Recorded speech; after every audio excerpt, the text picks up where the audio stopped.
तव कथामृतं तप्तजीवनं कविविरीडितं कल्मषापहं श्रवणमङ्गलं श्रीमदाततं भुवि गृह्णन्ति ते भूरिदा जनाः. ಆತ್ಮೀಯ ಭಗವದ್ಭಕ್ತರೇ, 2 ತಿಂಗಳ ಹಿಂದೆ ಮಹಾರಾಷ್ಟ್ರ ಮಹರ್ಷಿನ ಜೀವನದ ಕುರಿತು ಚಿಂತನೆಯನ್ನು ಮಾಡ್ತಾ ಇದ್ವಿ. ನಾವು ಭಕ್ತರಿಗೆಲ್ಲ ಸಾಮಾನ್ಯವಾಗಿ ಒಂದು ಕಲ್ಪನೆ ಇರ್ತದೆ. ಶ್ರೀರಾಮಕೃಷ್ಣರು ಇದ್ದಂಥ ಸಮಯದಲ್ಲಿ ಈ ಮಹಾರಾಷ್ಟ್ರ ಮಹಾಶಯ, ಶ್ರೀರಾಮಕೃಷ್ಣ ಸನ್ಯಾಸಿ ಶಿಷ್ಯರು, ಗೋಲಾತ್ಮ, ಗೋಪಾಲೇರ್ಮ, ಯೋಗೀನ್ಮ ಇವರೆಲ್ಲ ಇದ್ದರು. ಎಷ್ಟು ಪುಣ್ಯವಂತರು ಇರಬಹುದು. ಇವರಿಗೆಲ್ಲ ಸ್ವರ್ಗ ಸದೃಶವಾದ ಜೀವನ ಇತ್ತು ಅಂತ ಕಾಣುತ್ತೆ. ಶ್ರೀರಾಮಕೃಷ್ಣ ಏನೋ ಮುಟ್ಬಿಟ್ರು ಅವರಿಗೆ ಕುಂಡಲಿ ಶಕ್ತಿ ಜಾಗೃತ ಆಗಿಬಿಡ್ತಾ ಇತ್ತು, ಆಧ್ಯಾತ್ಮಿಕ ಶಕ್ತಿಗಳು ಜಾಗೃತ ಆಗ್ತಾ ಇತ್ತು, ಅವ್ರಿಗೆ ದಿವ್ಯ ದರ್ಶನಗಳಾಯಿತು, ಮೋಕ್ಷ ಮುಕ್ತಿ ಎಲ್ಲವೂ ಸಿಕ್ತು. ನಾವು ಇದ್ದಿದ್ರೆ ನಮಗೂ ಸುಲಭವಾಗಿ ಸಿಕ್ಬಿಡ್ತಿತ್ತು ಏನೋ, ನಾವು ಅಷ್ಟೊಂದು ಪುಣ್ಯ ಮಾಡಲಿಲ್ವೇ ಅಂತೇಳಿ ಎಷ್ಟೋ ಬಾರಿ ನಮಗೆ ಭಾವನೆಗಳು ಬರೋದು ಉಂಟು. ಬರೋದ್ರಲ್ಲೂ ಏನು ತಪ್ಪೇನಿಲ್ಲ. ಇದು ಒಂದು ಕಡೆ. ಆದರೆ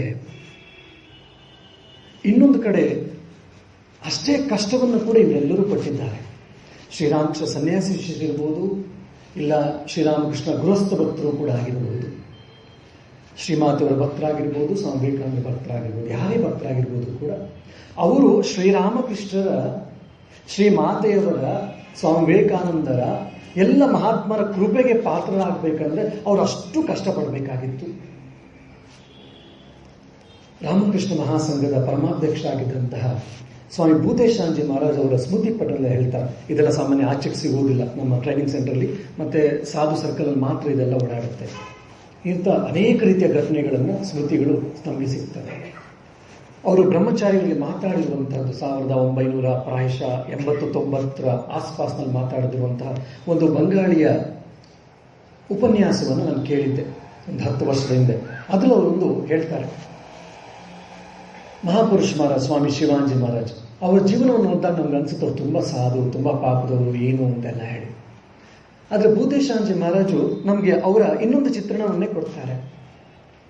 ಸ್ವಾಮಿ ಭೂತೇಶಾಂಜಿ ಮಹಾರಾಜರು ಯುವಕರಾಗಿ ರಾಮಕೃಷ್ಣ ಮಠಕ್ಕೆ, ಬೇಲೂರು ಮಠಕ್ಕೆ ಬ್ರಹ್ಮಚಾರಿಯಾಗಿ ಪ್ರವೇಶವನ್ನು ಮಾಡಿದ್ದಾರೆ. ಅವರಿಗೆ ಪ್ರತಿನಿತ್ಯ ಶ್ರೀರಾಮಕೃಷ್ಣರಿಗೆ ನೈವೇದ್ಯವನ್ನು ಮಾಡುವಂತೆ, ನೈವೇದ್ಯ ಮಾಡಲಿಕ್ಕೆ ಬೇಕಾಗುವಂತಹ ಫಲಗಳನ್ನು, ಹಣ್ಣುಗಳನ್ನು ಕಟ್ ಮಾಡಿ ಅರೇಂಜ್ ಮಾಡುವಂಥದ್ದು. ಪ್ರತಿನಿತ್ಯ ಅವರಿಗೆ ಭಯ. ಭೂತೇಶಾಂಜಿ ಮಹಾರಾಜ್ ಹೇಳ್ತಾರೆ, ನನಗೆ ಪ್ರತಿನಿತ್ಯ ಭಯ ಆಗ್ತಾ ಇತ್ತು. ಯಾಕೆಂದ್ರೆ ನಂದು ಎಲ್ಲಿ ಏನು ತಪ್ಪನ್ನು ಕಂಡಿಡಿದ್ರು ಮಹಾಪುರುಷ ಮಹಾರಾಜು ಸ್ವಾಮಿ ಶಿವಾಂಜಿ ಮಹಾರಾಜ್ ನನಗೆ ಲೆಫ್ಟ್ ಅಂಡ್ ರೈಟ್ ಬೈತಾ ಇರ್ತಿದ್ರು. ಪ್ರತಿನಿತ್ಯ ಯಾವ್ದಾದ್ರೂ ಒಂದು ಕಾರಣ ತಗೊಂಡು ಬೈತಾ ಇದ್ರು. ಸೊ ಹಾಗಾಗಿ ಅದು ನನಗೆ ಅಭ್ಯಾಸ ಆಗ್ಬಿಡುತ್ತೆ, ಪ್ರತಿನಿತ್ಯ ಸ್ವಾಮೀಜಿಯಿಂದ ಬಯಸ್ಕೊಳ್ಳುವಂಥದ್ದು. ಒಂದ್ ಕಡೆ ಅಭ್ಯಾಸ ಆದ್ರೆ ಇನ್ನೊಂದು ಕಡೆಯಿಂದ ಎಷ್ಟೋ ಸರಿ ಆ ಭಯದ ತೀವ್ರತೆಯನ್ನು ನನಗೆ, ಅವರ ಬೈಗುಳ ತೀವ್ರತೆ ನನಗೆ ತಡಿಲಿಕ್ಕೂ ಕೂಡ ಆಗ್ತಾ ಇರಲಿಲ್ಲ. ಎಷ್ಟೋ ಬಾರಿ ಹತ್ತಿದ್ದುಂಟು, ಗುರುಮಹಾರಾಜ್ ಹತ್ರ ಪ್ರಾರ್ಥನೆ ಮಾಡಿದ್ದುಂಟು, ನಮ್ದೇನು ತಪ್ಪು ಗೊತ್ತಾಗ್ತಿಲ್ಲ, ಮಹಾಪುರುಷ ಮಹಾರಾಜ್ ಬೈತಾ ಇದ್ದಾರೆ ಅಂತ. ಈಗಿನ ಥರ ಯಾಕೆ ಬೈತಾ ಇದ್ದೀರಿ ಅಂತ ಕೇಳುವಂಥ ಪ್ರಸಂಗಗಳಾಗಿರಲಿಲ್ಲ. ಮತ್ತು ನಮ್ಮಲ್ಲಿ ಹಿರಿಯರು ಏನೇ ಹೇಳಿದ್ರು ಯಾಕೆ ಅಂತ ಕೇಳುವಂಥದ್ದು ನಮ್ಮಲ್ಲಿ ಇಲ್ಲವೂ ಇಲ್ಲ. ಧರ್ಮದ ವಿರುದ್ಧವಾಗಿ ಏನಾದರೂ ಹೇಳಿದ್ರೆ ಅವಾಗಷ್ಟೇ ನಾವು ಯಾಕೆ ಅಂತ ಕೇಳ್ಬೋದು, ಬಿಟ್ಟರೆ ಮಿಕ್ಕಿದ್ದರೆ ನಮ್ಗೆ ಇಷ್ಟವೋ ಕಷ್ಟವೋ ಹಿರಿಯರು ಹೇಳಿದ್ಮೇಲೆ ಮುಗಿದೋಯ್ತು. ಆ ರೀತಿಯಾದಂತಹ ಸಂಪ್ರದಾಯ ಪ್ರಸಂಗ ನಮ್ಮಲ್ಲಿ. ಸೊ ಅವಾಗಂತೂ ಇನ್ನೂ ಅವರೆಲ್ಲ ಘಟಾನುಘಟಿಗಳು, ಮಹಾಪುರುಷ ಮಹಾರಾಜ್ ಅವರೆಲ್ಲ ಇನ್ನು ಕೇಳುವಂಥ ಪ್ರಶ್ನೆಯೇ ಇಲ್ಲ. ಹಾಗೆ ಹಲವಾರು ವರ್ಷಗಳಾಗಿದೆ ಅಂತ ಹೇಳ್ತಾರೆ, ಹಲವಾರು ತಿಂಗಳು ಎಷ್ಟು ಆಗಿದೆ ಅಂತ. ಆಮೇಲೆ ಭೂತೇಶಾಂಜಿ ಮಹಾರಾಜ್ ಹೇಳ್ತಾರೆ, ನಾನೊಬ್ಬ ಯುವಕನಾಗಿದ್ದೆ, ನನ್ನ ಹಣ್ಣನ್ನು ಕಟ್ ಮಾಡ್ತಿದ್ದೆ ಪ್ರತಿನಿತ್ಯ ಏಕಾಗ್ರವಾಗಿ. ಒಂದು ಹಣ್ಣು ಕಟ್ ಮಾಡಬೇಕಾದ್ರೆ ಒಂದು ಆಪಲ್ ಇನ್ನೊಂದು ಆಪಲ್ಗೂ ಸೈಜ್ ಕೂಡ ಹೆಚ್ಚು ಕಡಿಮೆ ಆಗದಂಗೆ ಅಷ್ಟು ಚಾಕಚಕ್ಯತೆಯಿಂದ ಏಕಾಗ್ರವಾಗಿ ಕಟ್ ಮಾಡ್ತಿದ್ದೆ. ಆದರೂ ಕೂಡ ಮಹಾಪುರುಷ ಮಹಾರಾಜ್ ಬೈತಾ ಇದ್ರು. ನನಗೆ ಯಾಕೆ ಅಂತ ಅರ್ಥ ಆಗ್ತಿರಲಿಲ್ಲ. ಈಗ ನನಗೆ ಅರ್ಥ ಆಗ್ತಿದೆ. ಏನಂತಂದ್ರೆ ಅವರು ನನ್ನ ಮನಸ್ಸಲ್ಲಿದ್ದಂತಹ ಅಜ್ಞಾನದ ಕಾರ್ಮೋಡವನ್ನು ನೋಡಿದ್ರು. ನನ್ನ ಭಾವನೆಗಳಲ್ಲಿ ಹೆಚ್ಚು ಕಡಿಮೆ ಆಗ್ತಾ ಇದೆ ನೋಡಿದ್ರು ಅವರು. ನಾವು ಹಣ್ಣನ್ನು ಸಮರ್ಪಕವಾಗಿ ಚೆನ್ನಾಗಿ ಕಟ್ ಮಾಡೋದೆಷ್ಟು ಮುಖ್ಯವೋ ಅಷ್ಟೇ ಮುಖ್ಯ ಏನಪ್ಪಾ ಅಂದ್ರೆ ಶ್ರೀರಾಮಕೃಷ್ಣರಿಗೆ ನೈವೇದ್ಯವನ್ನು ನಾವು ಮಾಡ್ತಾ ಸಂದರ್ಭದಲ್ಲಿ ನಮ್ಮ ಮನಸ್ಸು ಕೂಡ ಅಷ್ಟೇ ಪರಿಪಕ್ವವಾಗಿ ಭಗವಂತನ ಚಿಂತನೆಯನ್ನು ಮಾಡ್ತಾ, ಒಳ್ಳೆಯ ಆಲೋಚನೆಗಳನ್ನು ಮಾಡ್ತಾ ನಾವು ಮಾಡಿದಾಗ ಮಾತ್ರ ಶ್ರೀರಾಮಕೃಷ್ಣ ಆ ಪ್ರಸಾದವನ್ನು ಸ್ವೀಕರಿಸಲಿಕ್ಕೆ ಸಾಧ್ಯ, ಇಲ್ಲಾಂದ್ರೆ ಸ್ವೀಕರಿಸಲಿಕ್ಕೆ ಸಾಧ್ಯ ಇಲ್ಲ ಅಂತ ಹೇಳಿ ಅವ್ರಿಗೆ ಅದು ಅರ್ಥ ಆಯಿತು. ನನ್ನ ಮನಸ್ಸಲ್ಲಿ ಏನೇನು ಭಾವನೆಗಳು ಬರ್ತಾ ಇತ್ತು ಅಂತೆಲ್ಲ ಗೊತ್ತಿತ್ತು ಅವ್ರಿಗೆ. ಯುವಕರು ಬೇರೆ ನಾವು, ಹಾಗಾಗಿ ಬೈದು ಬೈದು ಬೈದು ಬೈದು ಬೈದು ಸರಿ ಮಾಡಿಬಿಟ್ರು. ಅದು ನನಗೆ ಎಷ್ಟೋ ವರ್ಷಗಳಾದ್ಮೇಲೆ ನನಗೆ ಗೊತ್ತಾಯಿತು, ಮಹಾಪುರುಷ ಮಹಾರಾಜು ಯಾಕೆ ನನ್ನನ್ನು ಬೈತಾ ಇದ್ರು. ನಾನು ಪರ್ಫೆಕ್ಟಾಗಿ ಎಲ್ಲ ಕಟ್ ಮಾಡಿ ಹಣ್ಣಲ್ಲಿ ಏನು ವೇಸ್ಟ್ ಮಾಡಿದೆ, ಅವ್ರ ಸಿಪ್ಪೆನ ಸ್ವಲ್ಪ ಜಾಸ್ತಿ ತೆಗೆದು ಕೂಡ ಬೈತಾ ಇದ್ದಾರೆ. ಗುರು ಮಹಾರಾಜರ ಪ್ರಾಪರ್ಟಿ ಹಾಳಾಗುತ್ತೆ ಅಂತ ಹೇಳಿ. That was their intention. ಗುರು ಮಹಾರಾಜರ ಆಸ್ತಿ, ಗುರು ಮಹಾರಾಜರ ಪ್ರಾಪರ್ಟಿ ಏನಾದರೂ ಆದರೆ ಅಂತ ಹೇಳಿ ಆಶ್ರಯ ದೋಷ ಬರುತ್ತೆ, ಸೇವಾ ದೋಷ ಬರುತ್ತೆ, ಆವಾಗೆಲ್ಲ ಹೇಳ್ತಾ ಇದ್ದಿದ್ದು. ಆಮೇಲೆ ಹೇಳ್ತಾರೆ, ಆಮೇಲೆ ನನಗೆ ಅರ್ಥ ಆಯಿತು ಮಹಾಪುರುಷ ಮಹಾರಾಜರು ನನಗೆ ಯಾಕೆ ಅಷ್ಟು ತೀಕ್ಷ್ಣವಾಗಿ ಬೈತಾ ಇದ್ರು ಅಂದ್ರೆ, ನನ್ನಿದ್ದಂಥ ಅಜ್ಞಾನವೆಲ್ಲ ನಾಶವಾಗಬೇಕು, ನನ್ನಲ್ಲಿ ಮಾನಸಿಕವಾಗಿ ಕೂಡ ನಾನು ಶ್ರೀರಾಮಕೃಷ್ಣನ್ನೇ ಆಲೋಚನೆ ಮಾಡ್ತಾ ಒಳ್ಳೆ ಭಾವನೆಗಳಿಂದ ಸಚ್ಚಿಂತನೆಯಿಂದ ಸಮರ್ಪಕವಾಗಿ ನಾನು ನೈವೇದ್ಯಕ್ಕೆ ರೆಡಿ ಆದರೆ ಅವಾಗ ಶ್ರೀರಾಮಕೃಷ್ಣನ ಸ್ವೀಕರಿಸಲಿಕ್ಕೆ ಸಾಧ್ಯ ಅಂತ. ಸೊ ನಾವು ಶ್ರೇಷ್ಠ ಸಾಧು ಸಂತರು, ಅವತಾರ ಪುರುಷ ಅವ್ರ ಜೊತೆ ಇದ್ಬಿಟ್ರೆ, ಅವ್ರು ನಮ್ಮನ್ನು ಮುಟ್ಬಿಟ್ಟು ಆಶೀರ್ವಾದ ಮಾಡಿದ್ರೆ, ಇಲ್ಲ ನಾಲ್ಗೆ ಮೇಲೆ ಏನೋ ಬರೋದ್ರೆ ಹಿಂದೆಯಿಂದ ಎದ್ದೋಳಮ್ಮ ಅಂತ ಹೇಳಿದ ತಕ್ಷಣ ನಮ್ಮ ಕುಂಡಲಿ ಎಲ್ಲ ಶಕ್ತಿ ಜಾಗೃತ ಆಗ್ಬಿಟ್ಟು ನಮ್ಗೆ ಆಧ್ಯಾತ್ಮಿಕ ಸಿದ್ಧಿಗಳು ಸಿಗ್ತಾ ಇತ್ತು ಅಂತ ನಾವು ಕನಸನ್ನ ಏನೋ ಕಟ್ಕೊಳ್ತೀವಿ, ಆಶಯವನ್ನು ವ್ಯಕ್ತಪಡಿಸ್ಕೊಳ್ತೀವಿ. ಆದರೆ ಅದರ ಜೊತೆಗೆ ಇದಕ್ಕೂ ಕೂಡ ನಾವು ರೆಡಿ ಆಗಿರಬೇಕು. ಪ್ರಾಯಶಃ ಈ ಥರ ಇದ್ದಾಗ ಬೇಡ ಬಿಡಿ ಸ್ವಾಮೀಜಿ, ಆಮೇಲೆ ನೋಡೋಣ ಯಾಕೆ ನಾವು ಯೋಚನೆ ಮಾಡೋದು ಉಂಟು. ಹೀಗೆ ರಾಮಕೃಷ್ಣ ಮಹಾಸಂಘದ ಉಪಾಧ್ಯಕ್ಷರಾಗಿದ್ದಂತಹ ಸ್ವಾಮಿ ಕೈಲಾಸಾಂಜಿ ಮಹಾರಾಜ್ ಅಂತ ಹೇಳಿ, ಅವರು ಚೆನ್ನೈ ರಾಮಕೃಷ್ಣ ಮಠದ ಅಧ್ಯಕ್ಷರಾಗಿ ಸುಮಾರು ವರ್ಷ ಇದ್ರು, ಉಪಾಧ್ಯಕ್ಷರು ಕೂಡ ಆಗಿದ್ರು. ಆಗಿನ ಕಾಲದಲ್ಲಿ ಅವರು ಬಾಂಗ್ಲಾದೇಶದಿಂದ, ಅವಾಗಿನ್ನು ಇಂಡಿಯಾದ ಭಾಗ ಆಗಿತ್ತದು, ಬಾಂಗ್ಲಾದೇಶದಿಂದ ಬಂದವರು. ಆವಾಗಲೇ MA ಮಾಡಿದ್ರು, ಯೋಚನೆಯನ್ನು ಮಾಡಿ. ಇದು ಮಹಾಪುರುಷ ಮಹಾರಾಜ್ ಇದ್ದಂಥ ಸಮಯದಲ್ಲೇ ನಡೆದಿರುವಂತಹ ಘಟನೆ. ಆವಾಗಲೇ MA ಮಾಡಿದ್ದಾರೆ ಅಂತಂದ್ರೆ ಪ್ರಾಯಶಃ ಇಡೀ ಜಿಲ್ಲೆಗೆ ಒಬ್ರು ಇಬ್ರು ಸಿಗ್ತಾರೆ ಆ ಸಮಯದಲ್ಲಿ. ಇಂಗ್ಲಿಷ್ ಟೀಚರ್ ಬೇರೆಯವರು, ಪ್ರೊಫೆಸರ್ ಆಗಿದ್ರು ಆಗಿನ ಕಾಲದಲ್ಲೇ. ಆದರೂ ಅದನ್ನು ಬಿಟ್ಟು ರಾಮಕೃಷ್ಣ ಮಠಕ್ಕೆ ಜಾಯಿನ್ ಆಗಿದ್ರು. ಬೇಲೂರು ಮಠದಲ್ಲಿದ್ದಾಗ ಸ್ವಾಮಿ ಶಿವಾಂಜಿ ಮಹಾರಾಜು ಪತ್ರಗಳನ್ನ, ಅವ್ರ ಶಿಷ್ಯಂದು ಬರೆದಂಥ ಪತ್ರಗಳಿಗೆ ಅದಕ್ಕೆ ಉತ್ತರವನ್ನು ಕೊಡ್ತಾ ಇದ್ರು. ಇವರು ಸ್ವಾಮೀಜಿ ಬರಿತಾ ಇದ್ರು. ಪ್ರತಿನಿತ್ಯ ಯಾವುದೊಂದು ನಿಗದಿತವಾದ ಸಮಯದಲ್ಲಿ ಬರಿತಾ ಇದ್ರು. ಇವರು ಅವ್ರ ಉತ್ತರವನ್ನು ಹೇಳ್ತಾ ಇದ್ರು, ಇವರು ಬರ್ಕೊಂಡು ಹೋಗ್ತಾರೆ, ಆಮೇಲೆ ಅದನ್ನು ಪೋಸ್ಟ್ ಮಾಡ್ತಾ ಇದ್ರು. ಹೀಗೆ ಒಂದ್ ದಿವಸ ಮಹಾಪುರುಷ ಮಹಾರಾಜು ಪತ್ರಗಳಿಗೆ ಉತ್ತರವನ್ನು ಕೊಡ್ತಾ ಇದ್ದಾರೆ, ಹೇಳ್ತಾ ಇದ್ದಾರೆ, ಡಿಕ್ಟೇಟ್ ಮಾಡ್ತಾ ಇದ್ದಾರೆ, ಇವರು ಬರಿತಾ ಇದ್ದಾರೆ. ಇದ್ದಂಗೆ ಮಹಾಪುರುಷ ಮಹಾರಾಜ್ ಜೋರಾಗಿ ಕಾಲಲ್ಲಿ ಬಂದು ಬಿಡ್ತಾರೆ. ಹೇಗೆ ಅಂದ್ರೆ ಎದೆ ಮೇಲೆ ಓದಿತಾರೆ. ಕೈಲಾಸಾಂಜಿಗೆ ಆಶ್ಚರ್ಯ, ನಾನೇನೂ ತಪ್ಪು ಮಾಡಲಿಲ್ಲ. ಅವ್ರು ಹೇಳಿದ್ದು ಇನ್ನೊಂದ್ಸರಿ ಹೇಳಿ ಡಿಕ್ಟೇಟ್ ಏನೋ ಇನ್ನೊಂದ್ಸರಿ ದಯವಿಟ್ಟು ಹೇಳಿ. ನಾವು ಎಷ್ಟೋ ಸರಿ ಡಿಕ್ಟೇಷನ್ ತೆಗೆದುಕೊಳ್ಳುವಾಗ ನಮಗೆ ಫಾಲೋ ಮಾಡೋಕ್ಕಾದ್ರೆ ಒನ್ಸ್ ಮೋರ್ ಎಕ್ಸ್ಕ್ಯೂಸ್ ಮೀ ಅಂತ ನಾವು ಕೇಳ್ತೀವಿ ಈಗಿನ ಇದರಲ್ಲಿ. ಸೊ ಆ ರೀತಿ ನಾನು ಕೇಳಿಲ್ಲ, ತಪ್ಪನ್ನು ಮಾಡಲಿಲ್ಲ, ಯಾವ ರೀತಿ ನಾನು ಅಜಾಗ್ರತೆಯನ್ನು ತೋರಿಸ್ತಿಲ್ಲ. ನನ್ನ ಗುರುಗಳು ಯಾಕೆ ನನಗೆ ಒದ್ಬಿಟ್ರು, ಅದು ಎದೆ ಮೇಲೆ ಬೇರೆ ಜೋರಾಗಿ ಗೊತ್ತಿರಲ್ಲ. ಆದರೆ ಗುರುಗಳು ಅವ್ರು ಯಾಕೆ ಅಂತ ಕೇಳಲಿಲ್ಲ. ಮನಸ್ಸಿಗೆ ತುಂಬ ಬೇಜಾರಾಯಿತು. ನಾನು ನನ್ನ ಗುರುಗೆ ಏನಾದರೂ ಬೇಜಾರು ಮಾಡಿದ್ನೆ, ನಾನು ಏನಾದರೂ ತಪ್ಪು ಮಾಡಿದ್ನೆ, ಏನು ಮಾಡಿರ್ಬೋದು, ಯಾಕೆ ನನ್ನ ಗುರುಗಳು ನನಗೆ ಈ ಶಿಕ್ಷೆಯನ್ನು ಕೊಟ್ಟರು ಇತ್ಯಾದಿ ಅವ್ರ ಮನಸ್ಸಲ್ಲಿ ತುಂಬ ದಿವಸಗಳ ಕಾಲ ಕೊರೀತು. ಶ್ರೀರಾಮಕೃಷ್ಣ ಅತ್ಯಂತ ವಿನಮ್ರವಾಗಿ ಒಳಗೆ ಕೂತ್ಕೊಂಡು ಭಕ್ತಿಯಿಂದ ಅಳ್ತಾ, ಅಪ್ಪ ನನ್ನ ಗುರುಗೆ ನನ್ನನ್ನು ಬೇಜಾರು ಮಾಡಿದ್ರು, ಗುರು ಬೇಜಾರಾದ್ರೆ ನನ್ನ ಜೀವನ ನಾಶ ಆಗುತ್ತೆ, ದಯವಿಟ್ಟು ನನಗೆ ಕ್ಷಮಿಸು, ಏನೋ ತಪ್ಪಾಗಿದ್ರೆ ನನಗೆ ತಿಳಿಸುವಂತೆ ಮಾಡು, ಹಾಗೆ ಹೀಗೆ ಅಂತ ತುಂಬ ಹಲವಾರು ದಿವಸಗಳ ಕಾಲ ಪ್ರಾರ್ಥನೆಯನ್ನು ಮಾಡ್ತಾರೆ. ಏನೂ ಗೊತ್ತಾಗೋದಿಲ್ಲ. ಆಮೇಲೆ ಅದು ಸ್ಮೃತಿ ಪಟಲದಲ್ಲಿ ಹಾಗೆ ಮರ್ತು ಹೋಗುತ್ತೆ. ಹಲವಾರು ವರ್ಷ ಆದಮೇಲೆ ಸ್ವಾಮಿ ಕೈಲಾಸಾಂಜಿ ಮಹಾರಾಜ್ ಹೇಳ್ತಾರೆ, ಇವತ್ತು ನಾನು ನನ್ನ ಎದೆನ ನೆನಪಿಸ್ಕೊಂಡಿದ ತಕ್ಷಣ ನಮ್ಮ ಗುರುಗಳ ಪಾದ ಇಟ್ಟಿದ್ರು ಅಂತೇಳಿ ನಾನು ನೆನೆಸ್ಕೊಂಡಿದ ತಕ್ಷಣ ಮೈ ರೋಮಾಂಚನ ಆಗುತ್ತೆ, ಮನಸ್ಸು ಉಲ್ಲಾಸಭರಿತವಾಗುತ್ತೆ. ನನ್ನ ಗುರುಗಳು ಅವರ ಪಾದ ನನ್ನ ಹೃದಯದ ಮೇಲೆ ಇಟ್ಟಿದ್ರು ಅಂತ ನೆನೆಸ್ಕೊಂಡಿದ ತಕ್ಷಣ ನನ್ನ ಮನಸ್ಸು ಮೇಲಕ್ಕೆ ಹೋಗುತ್ತೆ, ಉನ್ನತ ಭಾವಕ್ಕೆ ಹೋಗುತ್ತೆ ಅಂತ ಹೇಳಿ. ಸೊ ಅವಾಗ ನನಗೆ ಅರ್ಥ ಆಯಿತು, ನನ್ನ ಗುರುಗಳು ಈ ರೀತಿ ನನಗೆ ಕೃಪೆಯನ್ನ ಮಾಡಿದ್ರು ಅಂತ ಹೇಳಿ ಅಂತ ಸ್ವಾಮಿ ಕೈಲಾಸಾಂಜಿ ಮಹಾರಾಜ್ ಅವರ ಒಂದು ಬ್ರಹ್ಮಚಾರಿಗಳಿಗೆ ಮಾತಾಡ್ತಾ ಒಂದು ಸಮಯದಲ್ಲಿ ಹೇಳ್ತಾರೆ. ಸೊ ಹಾಗಾಗಿ ಇವರು ಶ್ರೇಷ್ಠ ವ್ಯಕ್ತಿಗಳು ಅಂತ ನಾವೇನು ಹೇಳ್ತೀವೋ, ಮಹಾತ್ಮರು ಅಂತ ನಾವೇನು ಹೇಳ್ತೀವೋ, ಅವರ ಕೃಪೆಯು ಕೂಡ ತುಂಬಾ ಬೇರೆ ಥರನೇ ಇರುತ್ತೆ. ಅದಕ್ಕೆ ನಾವು ರೆಡಿ ಆಗಿರಬೇಕು. ಅವಾಗ ಮಾತ್ರ ಕೃಪೆಗೆ ನಾವು ಪಾತ್ರ ಆಗ್ಬೋದು. ಹೇಗೆ ಅಂದರೆ ಫಾರ್ ಅನ್ ಎಕ್ಸಾಂಪಲ್, ಉದಾಹರಣೆಗೆ ಏನಪ್ಪ ಅಂದರೆ, ಈಗ ನಮ್ಮ ಮನೆಗಳಿಗೆಲ್ಲ ನಾವು ವಿದ್ಯುತ್ ಶಕ್ತಿಯನ್ನು ತೆಗೆದುಕೊಳ್ತೀವಿ ಒಂದು ಲೈಟ್ ಕಂಬದಿಂದ. ಅದಕ್ಕೇನು ಸಮಸ್ಯೆ ಇಲ್ಲ. ನೀವು ಟ್ರಾನ್ಸ್ಫಾರ್ಮರ್ಗೋ ಇಲ್ಲ ಅಂದರೆ ಇಂಡಸ್ಟ್ರಿಯಲ್ ಲೈನ್ ಅಂತ ಏನಿರುತ್ತಲ್ಲ, ಇಂಡಸ್ಟ್ರಿಯಲ್ಗೆ ಅಂತ ಸಪ್ರೇಟ್ ಲೈನ್ಸ್ ಇರುತ್ತೆ, ಎಲೆಕ್ಟ್ರಿಕಲ್ ಲೈನ್ಸ್ ನಿಮ್ಗೆ ಗೊತ್ತಿರ್ಬೋದು. ಅದಕ್ಕೆ ನೀವೇನಾದ್ರು ತೆಗೆದುಕೊಳ್ಳಿಕ್ಕೆ ಹೋದ್ರೆ ಸುಟ್ಟು ಭಸ್ಮ ಆಗ್ತೀವಿ. ನಮ್ಮ ಮನೆಯ ಮೀಟರ್ಗಳೆಲ್ಲ ಡಮ್ ಡಮ್ ಡಮ್ ಅಂತಿರ್ತವೆ. ಯಾಕಂದ್ರೆ ಅದು ತುಂಬ ಹೈ ಪವರ್ಫುಲ್ ಟೆನ್ಷನ್ ವೈರ್ಸ್ ಅವೆಲ್ಲ, ಸಿಕ್ಕಾಪಟ್ಟೆ ಎಲೆಕ್ಟ್ರಿಸಿಟಿ ಹೈ ಪವರಲ್ಲಿ ಹೋಗ್ತಾ ಇರುತ್ತೆ. ನಮ್ಮ ಮನೆಗೆ ನಾವು ಅದನ್ನು ಹಾಕೊಳ್ಳಿಕ್ಕಾಗಲ್ಲ. ಟ್ರಾನ್ಸ್ಫಾರ್ಮಿಂದ ಒಂದು ಲಿಮಿಟ್ ಇದರಲ್ಲಿ ನಮ್ಮ ಕಂಬಕ್ಕೆ ಬರುತ್ತೆ, ಲೈಟ್ ಕಂಬಕ್ಕೆ, ನಮ್ಮ ಮನೆಗಳ ಹತ್ರ ಹಾಳಿಂದ ನಾವು ಪವರ್ನ ಹೇಳ್ಕೊಳ್ತೀವಿ. ಹಾಗೆ ನಮ್ಮನ್ನು ನಾವು ತಯಾರಿ ಮಾಡ್ಕೊಳ್ಳದೆ ಇದ್ರೆ ಪವರ್ ಹೌಸ್ ಪಕ್ಕದಲ್ಲಿ ಇದ್ರೂ ಕೂಡ ನಾವು ಡಮ್ ಅಂತೀವಿ. ಹಾಗಾಗಿ ನಮ್ಮಲ್ಲಿ ಸಾಕಷ್ಟು ತಯಾರಿ ಬೇಕಾಗ್ತದೆ. ಆವಾಗ ಮಾತ್ರ ತಯಾರಿಸಿಕ ಆಯಿತು ಅಂದರೆ ಭಗವಂತ ನಮಗೆ ಕೃಪೆಯನ್ನು ಮಾಡಿಬಿಡ್ತಾನೆ. ಸಾಧು ಸಂತರ ಕೃಪೆ ನಮ್ಗೆ ಆಗ್ಬಿಡುತ್ತೆ, ಮಹಾತ್ಮನ ಕೃಪೆ ನಮ್ಗೆ ಆಗ್ಬಿಡುತ್ತೆ. ಸೊ ಹಾಗಾಗಿ ನಾವು ನಮಗೆ ಎಷ್ಟೆಷ್ಟು ಶಕ್ತಿ ಇದೆಯೋ ಅಷ್ಟಷ್ಟು ಕೃಪೆ, ಅಷ್ಟಷ್ಟು ಆ ಮಟ್ಟಿಗೆ ನಮಗೆ ಗುರುಗಳು ಸಿಕ್ಕಿರ್ತಾರೆ. ಅದು ನಾವು ಸ್ಪಷ್ಟವಾಗಿ ಅರ್ಥ ಮಾಡಿಕೊಳ್ಬೇಕು. ನಾನು ಯಾಕೆ ಈ ಪೀಠಿಗೆಯನ್ನು ಕೊಡ್ತಾ ಇದ್ದೀನಿ ಅಂತಂದರೆ, ಮಾಸ್ಟರ್ ಮಹಾಶಯನ ಜೀವನದಲ್ಲೂ ನಾವು ಇನ್ನು ಮುಂದೆ ನೋಡೋಕೆ ಹೊರಟಿದ್ದೀವಿ. ಈಗ ಇಲ್ಲಿವರೆಗೂ ನೀವು 2 ತಿಂಗಳ ಹಿಂದೆ ಮಾಡಿರುವಂತಹ ಉಪನ್ಯಾಸ ನೆನಪಿದ್ರೆ ನಿಮಗೆ ನಿಮ್ಮ ಕಣ್ಮುಂದೆ ಬರುತ್ತೆ. ಮಾಸ್ಟರ್ ಮಾಷ ಎಂಥ ಮಹಾ ಮೇಧಾವಿ ಇದ್ರು, ಫಸ್ಟ್ ರ್ಯಾಂಕ್ ಹೋಲ್ಡರ್ ಇದ್ರು. 5-6ನೇ ವಯಸ್ಸಿನಲ್ಲೇ ಮಳೆಗಾಲದಲ್ಲಿ ಚಾವಣಿಯ ಮೇಲೆ ನಿಂತ್ಕೊಂಡು ಮಳೆ ಬೀಳ್ತಾ ಇದ್ರೆ ಆ ಮಳೆಯ ಶಬ್ದವನ್ನೇ ಕೇಳಿ ಅವರ ಮನಸ್ಸು ಆನಂದವಾಗಿ ಭಾವ ಸಮಾಧಿಗೆ ಹೋದಂಗೆ ಉನ್ನತವಾದ ಮಟ್ಟಕ್ಕೆ ಹೋಗ್ಬಿಟ್ಟಿತ್ತು. 5-6 ವರ್ಷದ ಬಾಲಕ ಮಳೆಯನ್ನು ನೋಡಿಕೊಂಡು ಆ ಮಳೆಯಿಂದ ಪ್ರಕೃತಿಯಲ್ಲಾಗಿರುವಂತಹ ವೈಪರೀತ್ಯ, ಪ್ರಕೃತಿಯಲ್ಲಾಗಿರುವಂತಹ ಬದಲಾವಣೆ ನೋಡಿ ಅವರ ಮನಸ್ಸು ಉನ್ನತ ಮಟ್ಟಕ್ಕೆ ಹೋಗ್ತಾ ಇತ್ತು ಅಂದ್ರೆ ಅವರ ಮನಸ್ಸು ಯಾವ ಮಟ್ಟದಲ್ಲಿತ್ತು? ಇದನ್ನೆಲ್ಲ ನಾವು ನೋಡಿದ್ದೀವಿ. ಈಗ ಯೌವನಾವಸ್ಥೆಗೆ ಬಂದಿದ್ದಾರೆ, ಸಾಕಷ್ಟು ಜಿಜ್ಞಾಸೆ ಪ್ರಾರಂಭ ಆಗಿದೆ. ಭಗವಂತ ಯಾರು, ಧರ್ಮ ಅಂದ್ರೇನು, ಈ ಸೃಷ್ಟಿಯ ರಹಸ್ಯ ಏನು, ಯಾರು ನಮ್ಮನ್ನು ಹುಟ್ಟಿಸಿದ್ದು, ಭಗವಂತನಿಗೂ ನಮಗೂ ಏನ್ ಸಂಬಂಧ ಇತ್ಯಾದಿ ಎಲ್ಲ ಪ್ರಶ್ನೆಗಳು ಬರ್ಲಿಕ್ಕೆ ಪ್ರಾರಂಭ ಆಗಿದೆ. ಇನ್ನೇನು ಡಿಗ್ರಿಗೆ ಬರ್ತಾ ಇದ್ದಾರೆ ಈಗ ಮಾಸ್ಟರ್ ಮಹಾಶಯರವರು. ಅದೇ ಸಮಯದಲ್ಲಿ ಬಂಕಿಂಚಂದ್ರ ಚಟ್ಟೋಪಾಧ್ಯಾಯ, ಈಶ್ವರಚಂದ್ರ ವಿದ್ಯಾಸಾಗರ, ದೇವೇಂದ್ರನಾಥ್ ಟ್ಯಾಗೂರ್ ಇತ್ಯಾದಿ ಮಹಾಮಹಿಮರು, ಆಗಿನ ಕಾಲದ ಪ್ರಸಿದ್ಧ ವ್ಯಕ್ತಿಗಳು, ಕಲ್ಕತ್ತೆಯಲ್ಲಿ ಬಂಗಾಳದ ಪ್ರಸಿದ್ಧ ವ್ಯಕ್ತಿಗಳ ಜೊತೆ ಅವರ ಜೊತೆ ಒಡನಾಟವನ್ನ ಮಾಡ್ಕೊಳ್ಬೇಕು ಅಂತ ಇದು ಮಾಡ್ತಿದ್ದಾರೆ. ಈ ರೀತಿಯಾದಂತ ನಾವೆಲ್ಲ ನೋಡ್ಕೊಂಡು ಹೋಗಿದ್ವಿ. ಇದನ್ನು ಮುಗಿತಾ ಯಾವಾಗ ಸಂಸಾರಕ್ಕೆ ಎಂಟ್ರ್ ಆಗ್ತಾರೋ ಅವರ ಜೀವನದ ದಿಕ್ಕೇ ಬದಲಾಗ್ಬಿಡ್ತಾರೆ. ಆವಾಗ ಅವ್ರಿಗೆ ಆತ್ಮಹತ್ಯೆ ಮಾಡ್ಕೊಳ್ಬೇಕು ಅಂತೆಲ್ಲ ಆಗುತ್ತೆ. ಸೊ ಅಷ್ಟೆಲ್ಲ ಆದ್ರೂ ಕೂಡ ಆತ್ಮಹತ್ಯೆಯನ್ನು ಮಾಡ್ಕೊಳ್ಬೇಕಾದ್ರೆ ಆತ್ಮದರ್ಶನವನ್ನು ಮಾಡ್ಕೊಳ್ಳೋಂಗೆ ಆಗ್ತಾರಲ್ಲ. ಏಕೆ ಅಂತಂದ್ರೆ ಅವರಲ್ಲಿ ಸಾಕಷ್ಟು ತರಬೇತಿಯನ್ನ, ಸಾಕಷ್ಟು ತಯಾರಿಗಳು ಅವರ ಜೀವನದಲ್ಲಿ ಬಾಲ್ಯ ಜೀವನದ ಆಗಿತ್ತು ಅನ್ನುವಂಥ ನಾವು ಮರಿಬಾರದು.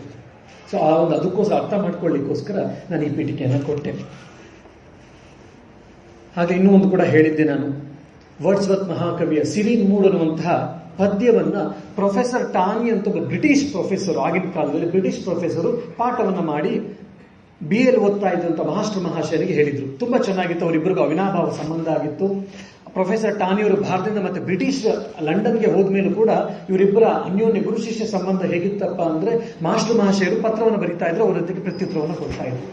ಆದ್ರೆ ಶ್ರೀರಾಮಕೃಷ್ಣನ ಸಂಪರ್ಕಕ್ಕೆ ಬಂದ ಮೇಲೆ ದ ಸಿರೀನ್ ಮೂಡ್ ಅಂತ ಏನು ವರ್ಡ್ಸ್ವರ್ತ್ ಪದ್ಯವನ್ನ ಮಾಸ್ಟರ್ ಮಹಾಶಯರು ಓದಿ ಅರ್ಥ ಮಾಡ್ಕೊಂಡಿದ್ರು, ಶ್ರೀರಾಮಕೃಷ್ಣ ಸಂಪರ್ಕಕ್ಕೆ ಬಂದ ಮೇಲೆ ವರ್ಡ್ಸ್ವರ್ತ್ ಏನ್ ಹೇಳಿರ್ಬೋದು ಅಂತ ಅವ್ರಿಗೆ ಇನ್ನೂ ಸ್ಪಷ್ಟವಾಗಿ ಅರ್ಥ ಆಗಿ, ಸಿರೀನ್ ಮೂಡ್ ಅಂದ್ರೆ ನೀವು ಹೇಳಿದ್ದ ಹೀಗೆ ಇದೆ, ನನಗೆ ಹೀಗೆ ಅರ್ಥ ಆಗ್ತಿದೆ ಅಂತ ಹೇಳೋದನ್ನು ಬರೆದಾಗ ಪ್ರೊಫೆಸರ್ ಟಾನಿಯವರು ಹೇಳ್ತಾರೆ, ಅದ್ಭುತನಪ್ಪ ನೀನು, ಈ ರೀತಿಯಾಗೂ ಆಲೋಚನೆಯನ್ನು ಮಾಡಬಹುದು ಅಂತ ನನಗೆ ಅರ್ಥ ಆಗ್ಲಿಲ್ಲ, ನಿನಗೆ ಹೇಗೆ ಗೊತ್ತಾಯ್ತಿದು ಅಂತ ಕೇಳಿದಾಗ, ನಾನು ಮಹಾಶಯರಿದ್ದಾರೆ ಪರಮಹಂಸರು ಅಂತ ಶ್ರೀರಾಮಕೃಷ್ಣ ಸಂಪರ್ಕಕ್ಕೆ ಬಂದಿದ್ದೇನೆ, ಅವರ ಭಾವ ಸಮಾಧಿಯನ್ನು ನೋಡ್ತಾ ಇದ್ದೇನೆ, ಅವರ ನಿರ್ವಿಕಲ್ಪ ಸಮಾಧಿಯನ್ನು ನೋಡ್ತಾ ಇದ್ದೇನೆ, ಅವರ ಆ ಅನುಭವಗಳನ್ನು, ಆಧ್ಯಾತ್ಮಿಕದ ಉನ್ನತ ಅನುಭವಗಳನ್ನು ನೋಡ್ತಾ ಇದ್ದೇನೆ. ಅವರ ಸಂಪರ್ಕಕ್ಕೆ ಬಂದ ಮೇಲೆ ಈಗ ನನ್ನ ದೃಷ್ಟಿಕೋನ ಬದಲಾಗ್ತಾ ಇದೆ, ನನ್ನ ಆಲೋಚನಾ ಸಾಮರ್ಥ್ಯ ಬದಲಾಗ್ತಾ ಇದೆ, ನನ್ನನ್ನು ಅರ್ಥ ಮಾಡ್ಕೊಳ್ಳುವಂಥ ವಿಷಯಗಳನ್ನು ಅರ್ಥ ಮಾಡ್ಕೊಳ್ಳೋದು ಬದಲಾಗ್ತಿದೆ. ಹಾಗಾಗಿ ಸಿರಿನ್ ಮೂಡ್ ಅನ್ನುವಂಥದ್ದು ನೀವು ಹೇಳೋದಲ್ಲ, ಅದಕ್ಕಿನ್ನೂ ಆಳವಾದ ಅರ್ಥ ಇದೆ ನನಗೆ ಇವತ್ತು ಅನ್ನಿಸ್ತಾ ಇದೆ ಅಂತ ಪ್ರೊಫೆಸರ್ ಟಾನಿಯವರಿಗೆ ಅದ್ಭುತ ಅನ್ಸುತ್ತೆ.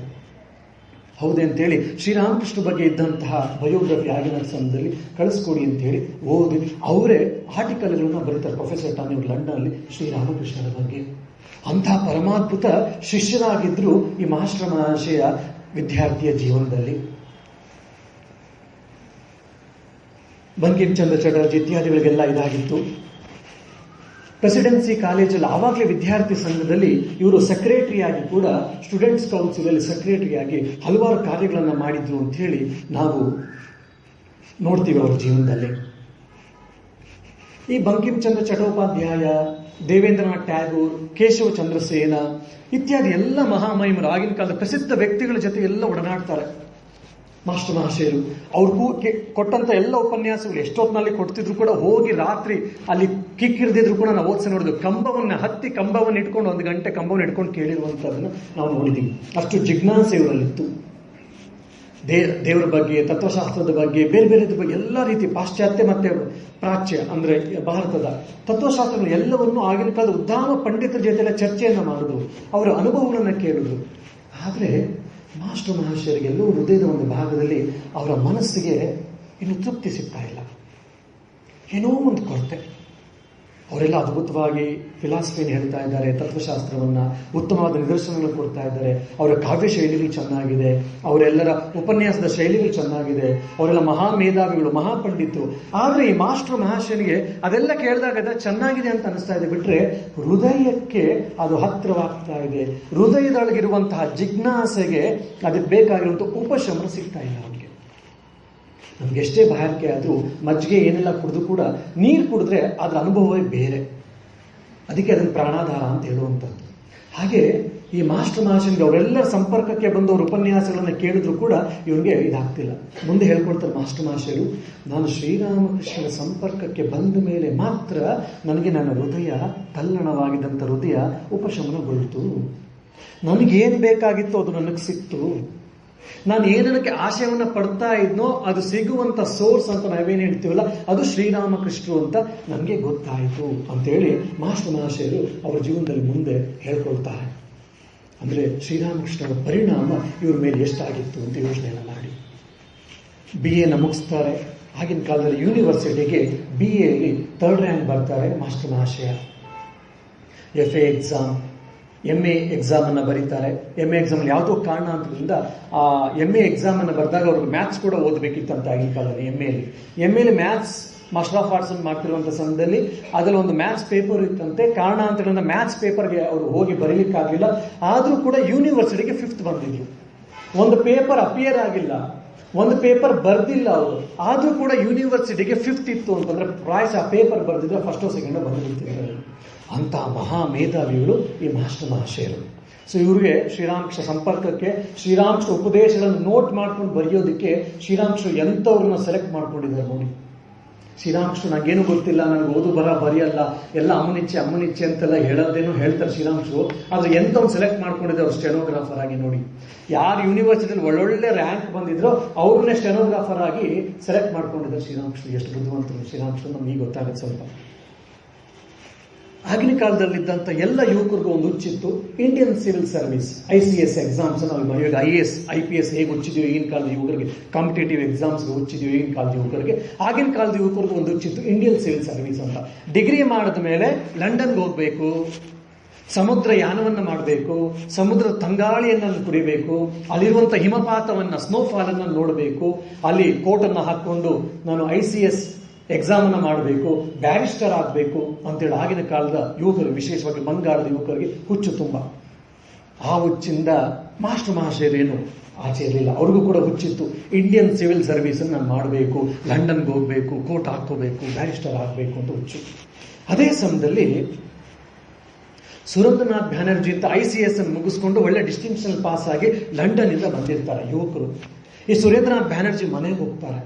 ಸುರೇಂದ್ರನಾಥ್ ಬ್ಯಾನರ್ಜಿ ಮನೆಗೆ ಹೋಗಿ, ಮಾಶಯರೇ ನಾನು ಡಿಗ್ರಿಯನ್ನು ಮುಗಿಸಿದ್ದೇನೆ, ಇಂಡಿಯನ್ ಸಿವಿಲ್ ಸರ್ವಿಸನ್ನು ಓದಬೇಕು ಅಂತಿದ್ದೇನೆ, ನಾನು ಕೂಡ ನಿಮ್ಮ ಥರ ಲಂಡನ್ಗೆ ಹೋಗಬೇಕು ಅಂತಿದ್ದೇನೆ, ಎಷ್ಟು ಖರ್ಚಾಗುತ್ತೆ ಏನು ಇತ್ಯಾದಿಗಳು ನಿಮ್ಗೆ ತಿಳ್ಕೊಳ್ಳಿಕ್ಕೆ ಬಂದಿದ್ದೇನೆ ಅಂತ. ಸುರೇಂದ್ರನಾಥ್ ಬ್ಯಾನರ್ಜಿಯವರು ಕೂಡ ತುಂಬ ಶ್ರದ್ಧೆಯಿಂದ ಅವನನ್ನು ಬರಮಾಡಿಕೊಂಡು ಯುವಕನಾದ ಮಹೇಂದ್ರನಾಥ್ ಗುಪ್ತನನ್ನ ಮನೆಯ ಅಂಗಳದಲ್ಲಿ ಕೂರಿಸ್ಕೊಂಡು ಮಾತಾಡ್ತಿದ್ದಾರೆ. ಇವರಿಬ್ಬರ ಸಂವಾದ ನಡೀತಾ ಇದೆ. ಅವನು ಮಹೇಂದ್ರನಾಥ್ ಗುಪ್ತ ಮಾಸ್ಟರ್ ಮಹಾಶಯರು ಬೇರೆ ಬೇರೆ ರೀತಿಯ ಪ್ರಶ್ನೆಗಳನ್ನು ಕೇಳ್ತಾನೇ ಇದ್ದಾರೆ. ಸುರೇಂದ್ರನಾಥ್ ಬ್ಯಾನರ್ಜಿ ಹೇಳ್ಕೊಂಡು ಹೋಗ್ತಾನೆ ಇದ್ದಾರೆ. ಬೆಳಗ್ಗೆ ಸ್ಟಾರ್ಟ್ ಆಗಿದೆ ಇಂಟರ್ವ್ಯೂ, ಬೆಳಗ್ಗೆ ತಿಂಡಿ ಟೈಮ್ ಆಯಿತು, ಮನೆ ಒಳಗಡೆಯಿಂದ ಕರೆದ್ರು, ತಿಂಡಿಗೆ ಟೈಮ್ ಆಯಿತು ದಯವಿಟ್ಟು ಬನ್ನಿ ಅಂತ. ಇಬ್ಬರು ಯಾರು ಕೇಳಿಸ್ಕೊಳ್ತಿಲ್ಲ, ಇಬ್ಬರು ಮಾತಾಡ್ತಿದ್ದಾರೆ. 9 ಆಯಿತು, 10 ಆಯಿತು, 11 ಆಯಿತು, 12 ಆಯಿತು, 1 ಆಯಿತು, 2 ಆಯಿತು. ಮನೆಯವರು ಹೇಳ್ತಾರೆ ಬೆಳಗ್ಗೆ ತಿಂಡಿ ಆದರೂ ಮಾಡಲಿಲ್ಲ, ಮಧ್ಯಾಹ್ನ ಊಟಕ್ಕಾದರೂ ದಯವಿಟ್ಟು ಬನ್ನಿ ಅಂತ. ಆವಾಗ ಮಾಸ್ಟರ್ ಮಹಾಶಯರು ಸುರೇಂದ್ರನಾಥ್ ಬ್ಯಾನರ್ಜಿಯವ್ರ ಹತ್ರ, ಶ್ರಮಿಸಿ ನನ್ನಿಂದ ನಿಮ್ಮ ರೊಟೀನ್ ಇದಾಯಿತು, ಬೆಳಗ್ಗೆ ತಿಂಡಿನೂ ನೀವು ತಿಂಡಿಯಿಂದ ವಂಚಿತರಾದ್ರಿ, ಅಟ್ಲೀಸ್ಟ್ ಮಧ್ಯಾಹ್ನದ ಊಟ ಅಥವಾ ಆಗಲಿ, ನನ್ನಿಂದ ತೊಂದರೆ ಆಗೋದು ಬೇಡ ಅಂತ ಹೇಳಿ ಅವರಿಗೆ ನಮಸ್ಕಾರವನ್ನು ಮಾಡಿ ಧನ್ಯವಾದಗಳನ್ನು ಅರ್ಪಿಸಿ ಹೋಗ್ತಾರೆ.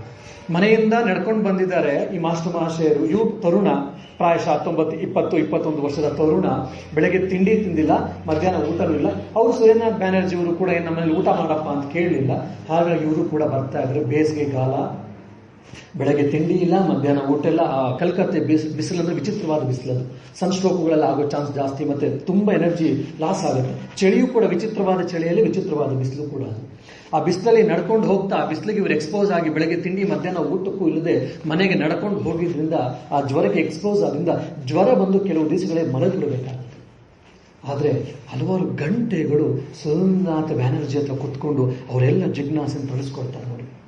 ತನ್ಮಯತೆ, ಏಕಾಗ್ರತೆ, ಜಿಜ್ಞಾಸೆ, ಓದಬೇಕು, ಜೀವನದಲ್ಲಿ ಮುಂದೆ ಬರಬೇಕು, ನಾನು ತಿಳ್ಕೊಳ್ಬೇಕು ಅನ್ನುವಂಥ ಹುಚ್ಚು ಹೇಗಿದೆ ಅಂತ.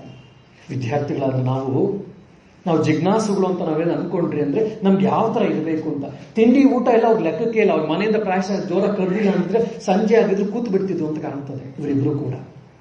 ಎಂತಹ ತನ್ಮಯತೆ, ಹುಚ್ಚು. ವಿದ್ಯೆಯನ್ನು ಪಡಿಬೇಕು ಅನ್ನೋದು ಹುಚ್ಚು. ಇಂಥ ಹುಚ್ಚಿದ್ದಾಗ ಮಾತ್ರ ನಾವೇನಾದರೂ ಸಿಗುತ್ತೆ, ಇಲ್ಲಾಂದ್ರೆ ಸಿಗೋಲ್ಲ. ಸೊ ಹಂಗಾಗಿ ಇವಾಗ ಅವರು ಲೌಕಿಕ ಜೀವನದಲ್ಲಿ ಇಂಥ ಹುಚ್ಚಿದ್ರಿಂದ ಅದು ಸ್ವಲ್ಪ ಬದಲಾದ್ರಿಂದ ಮುಂದೆ ಆಧ್ಯಾತ್ಮಿಕ ಜೀವನದಲ್ಲೂ ಹುಚ್ಚು ಬಂದಿದ್ರಿಂದ ಅವರ ಆಧ್ಯಾತ್ಮಿಕದ ಮೇರು ಕೃತಿ ಆಗ್ಬಿಟ್ರು ಈ ಮಾಸ್ಟರ್ ಮಹಾಶಯರು.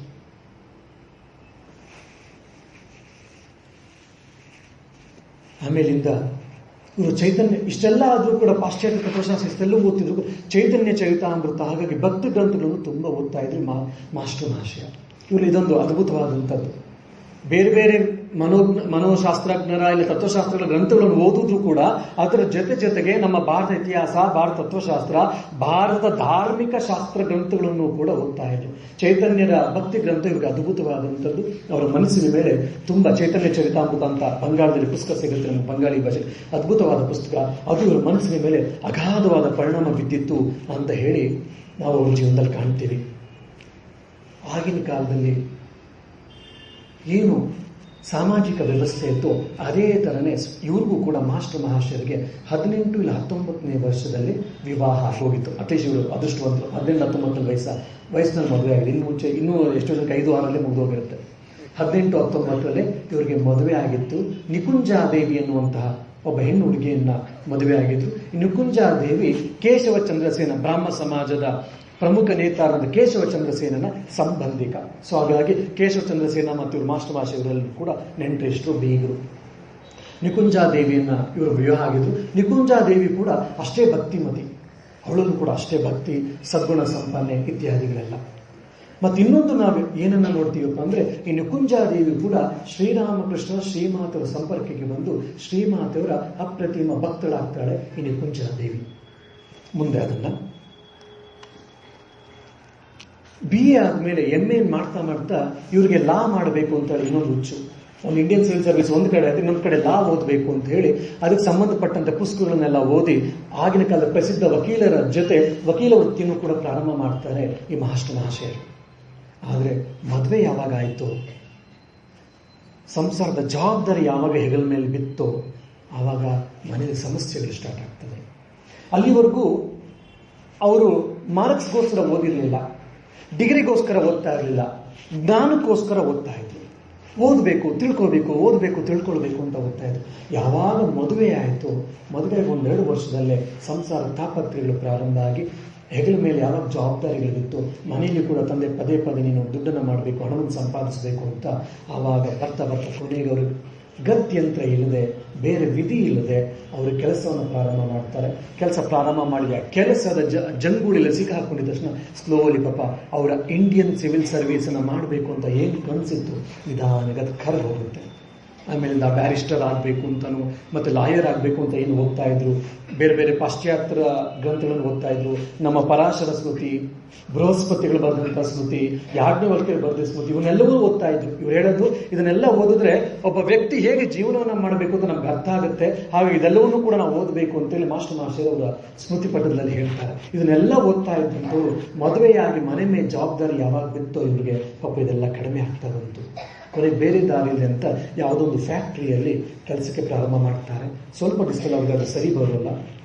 ಕೊನೆಗೆ ಇವರು ಮಹಾಪಂಡಿತರು, ಮೇಧಾವಿಗಳು, ರ್ಯಾಂಕ್ ಸ್ಟೂಡೆಂಟು, ಒಂದು ಶಾಲೆಯಲ್ಲಿ ಹೆಡ್ ಮಾಸ್ಟರ್ ಆಗಿ ಕೆಲಸ ಪ್ರಾರಂಭ ಮಾಡ್ತಾರೆ.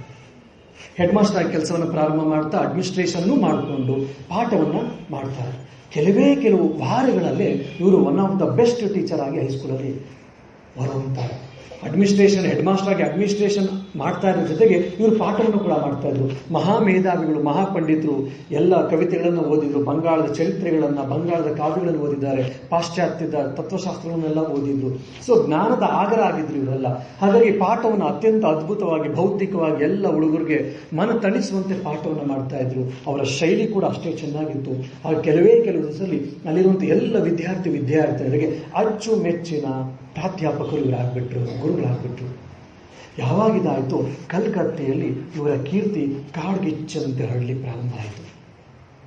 ಆಗಿನ ಕಾಲದಲ್ಲಿದ್ದಂತಹ ಬ್ರಿಟಿಷ್ ನಡೆಸ್ತಿರುವಂತಹ ಹಲವಾರು ಶ್ರೇಷ್ಠ ಕಾನ್ವೆಂಟುಗಳು ಅಂತ ಏನೇನಿತ್ತು, ಆ ಕಾನ್ವೆಂಟ್ಗಳಿಂದ ಇವರಿಗೆಲ್ಲ ಕರೆಯೋಲಿ ಬಂತು, ನಮ್ಮ ಸ್ಕೂಲಿಗೆ ಬನ್ನಿ, ನಮ್ಮ ಕಾಲೇಜಿಗೆ ಬನ್ನಿ, ನೀವು ಲೆಕ್ಚರರ್ ಆಗಿ, ಟೀಚರ್ ಆಗಿ, ಹೆಡ್ ಮಾಸ್ಟರ್ ಆಗಿ ಅಂತ ಹಲವಾರು ರೀತಿ, ಮೆಟ್ರೋಪಾಲಿಟನ್ ಸಿಟಿ, ರಿಪ್ಪನ್ ಕೊಲಿಜಿಯಲ್ ಶಾಲೆ, ಈ ರೀತಿ ಹಲವಾರು ಶಾಲೆ, ಏರಿಯನ್ ಮಾಡೆಲ್ ಸ್ಕೂಲ್ ಅಂತ ಹೇಳಿ, ಇನ್ನೊಂದು ಓರಿಯೆಂಟಲ್ ಸೆಮಿನರಿ ಸ್ಕೂಲ್ ಅಂತ ಹೇಳಿ, ಕಾಲೇಜ್ ಅಂತ ಹೇಳಿ, ಈ ರೀತಿ ಎಲ್ಲ ಪ್ರತಿಷ್ಠಿತವಾದಂಥ ವಿದ್ಯಾಸಂಸ್ಥೆಗಳಿಂದ ಇವ್ರಿಗೆ ನಾನು ಮುಂದೆ, ನಾನು ದುಡ್ಡು ಕೊಡ್ತೀನಿ ಜಾಸ್ತಿ, ನೀನು ದುಡ್ಡು ಜಾಸ್ತಿ ಕೊಡ್ತೀನಿ ಅಂತ ಹೇಳಿ ಅವರಿಂದೆಲ್ಲ ಬರಲಿಕ್ಕೆ ಪ್ರಾರಂಭ ಆಯಿತು. ಆದರೆ ಈ ಮಾಸ್ಟರ್ಲಿ ಒಂದೇ ಒಂದು ಸಮಸ್ಯೆ ಏನಪ್ಪ ಅಂದರೆ, ಅವನಿಗೆ ಒಂದು ಹಣದ ಬಗ್ಗೆ ಅಷ್ಟೊಂದು ಇದಿರಲಿಲ್ಲ. ಸಂಸಾರ ನಡೆಸಬೇಕಾದ್ರೆ ಹಣ ಬೇಕು, ಅದಕ್ಕೆ ಎಷ್ಟು ಬೇಕು ಅಷ್ಟು ಬಿಟ್ಟರೆ, ಇವನು ಹಣವನ್ನು ಚೆನ್ನಾಗಿ ಸಂಪಾದನೆ ಮಾಡಿ ನಾನೊಬ್ಬ ಸಾಹುಕಾರ ಆಗಬೇಕು ಅಂತ ಒಂದು ಈ ಹುಚ್ಚ ಆಗಲಿ ಒಂದು ಇಚ್ಛೆನೂ ಇರಲಿಲ್ಲ. ಅವ್ರಿಗೇನಂದರೆ ನಾನು ಚೆನ್ನಾಗಿ ಅಧ್ಯಯನ ಮಾಡಬೇಕು, ಮಕ್ಕಳಿಗೆ ಚೆನ್ನಾಗಿ ಪಾಠ ಮಾಡಬೇಕು, ಮತ್ತು ಅದಕ್ಕೆ ಪಾಠ ಮಾಡೋಕೆ ಒಳ್ಳೆಯ ರೀತಿಯಾದಂಥ ಒಂದು ಶಾಲೆಯಲ್ಲಿ ಪರಿಸರ ಇದ್ರೆ ಸಾಕು, ಅಷ್ಟೇ ಆಲೋಚನೆಯಿಂದ ಹಲವಾರು ರೀತಿಯ ಕರೆಯೋಲೆಗಳು ಬಂದು ದೊಡ್ಡ ಹೆಚ್ಚಿನ ದುಡ್ಡನ್ನು ಕೊಡ್ತೀವಿ ಅಂತ ಕರೆಯೋಲೆಗಳು ಬಂದು ಕೂಡ ಯಾವ್ದು ಅವ್ರಿಗೆ ಇಷ್ಟ ಆಯಿತೋ ಆ ಶಾಲೆಯಲ್ಲಿ ಉಳ್ಕೊಂಡು ಬಿಟ್ರೆ, ಹೆಚ್ಚಿನ ದುಡ್ಡು ಸಿಗುವಂಥ ಶಾಲೆಗಾಗಲಿ ಕಾಲೇಜ್ಗಾಗಲಿ ಅವರು ವರ್ಗಾವಣೆ ಆಗಲಿಲ್ಲ, ಕೆಲಸವನ್ನು ಬಿಟ್ಟು ಜಾಯಿನ್ ಆಗಲಿಲ್ಲ. ಪ್ರಾರಂಭ ಆಗಿದೆ ಅವ್ರ ಜೀವನ, ವೈವಾಹಿಕ ಜೀವನ.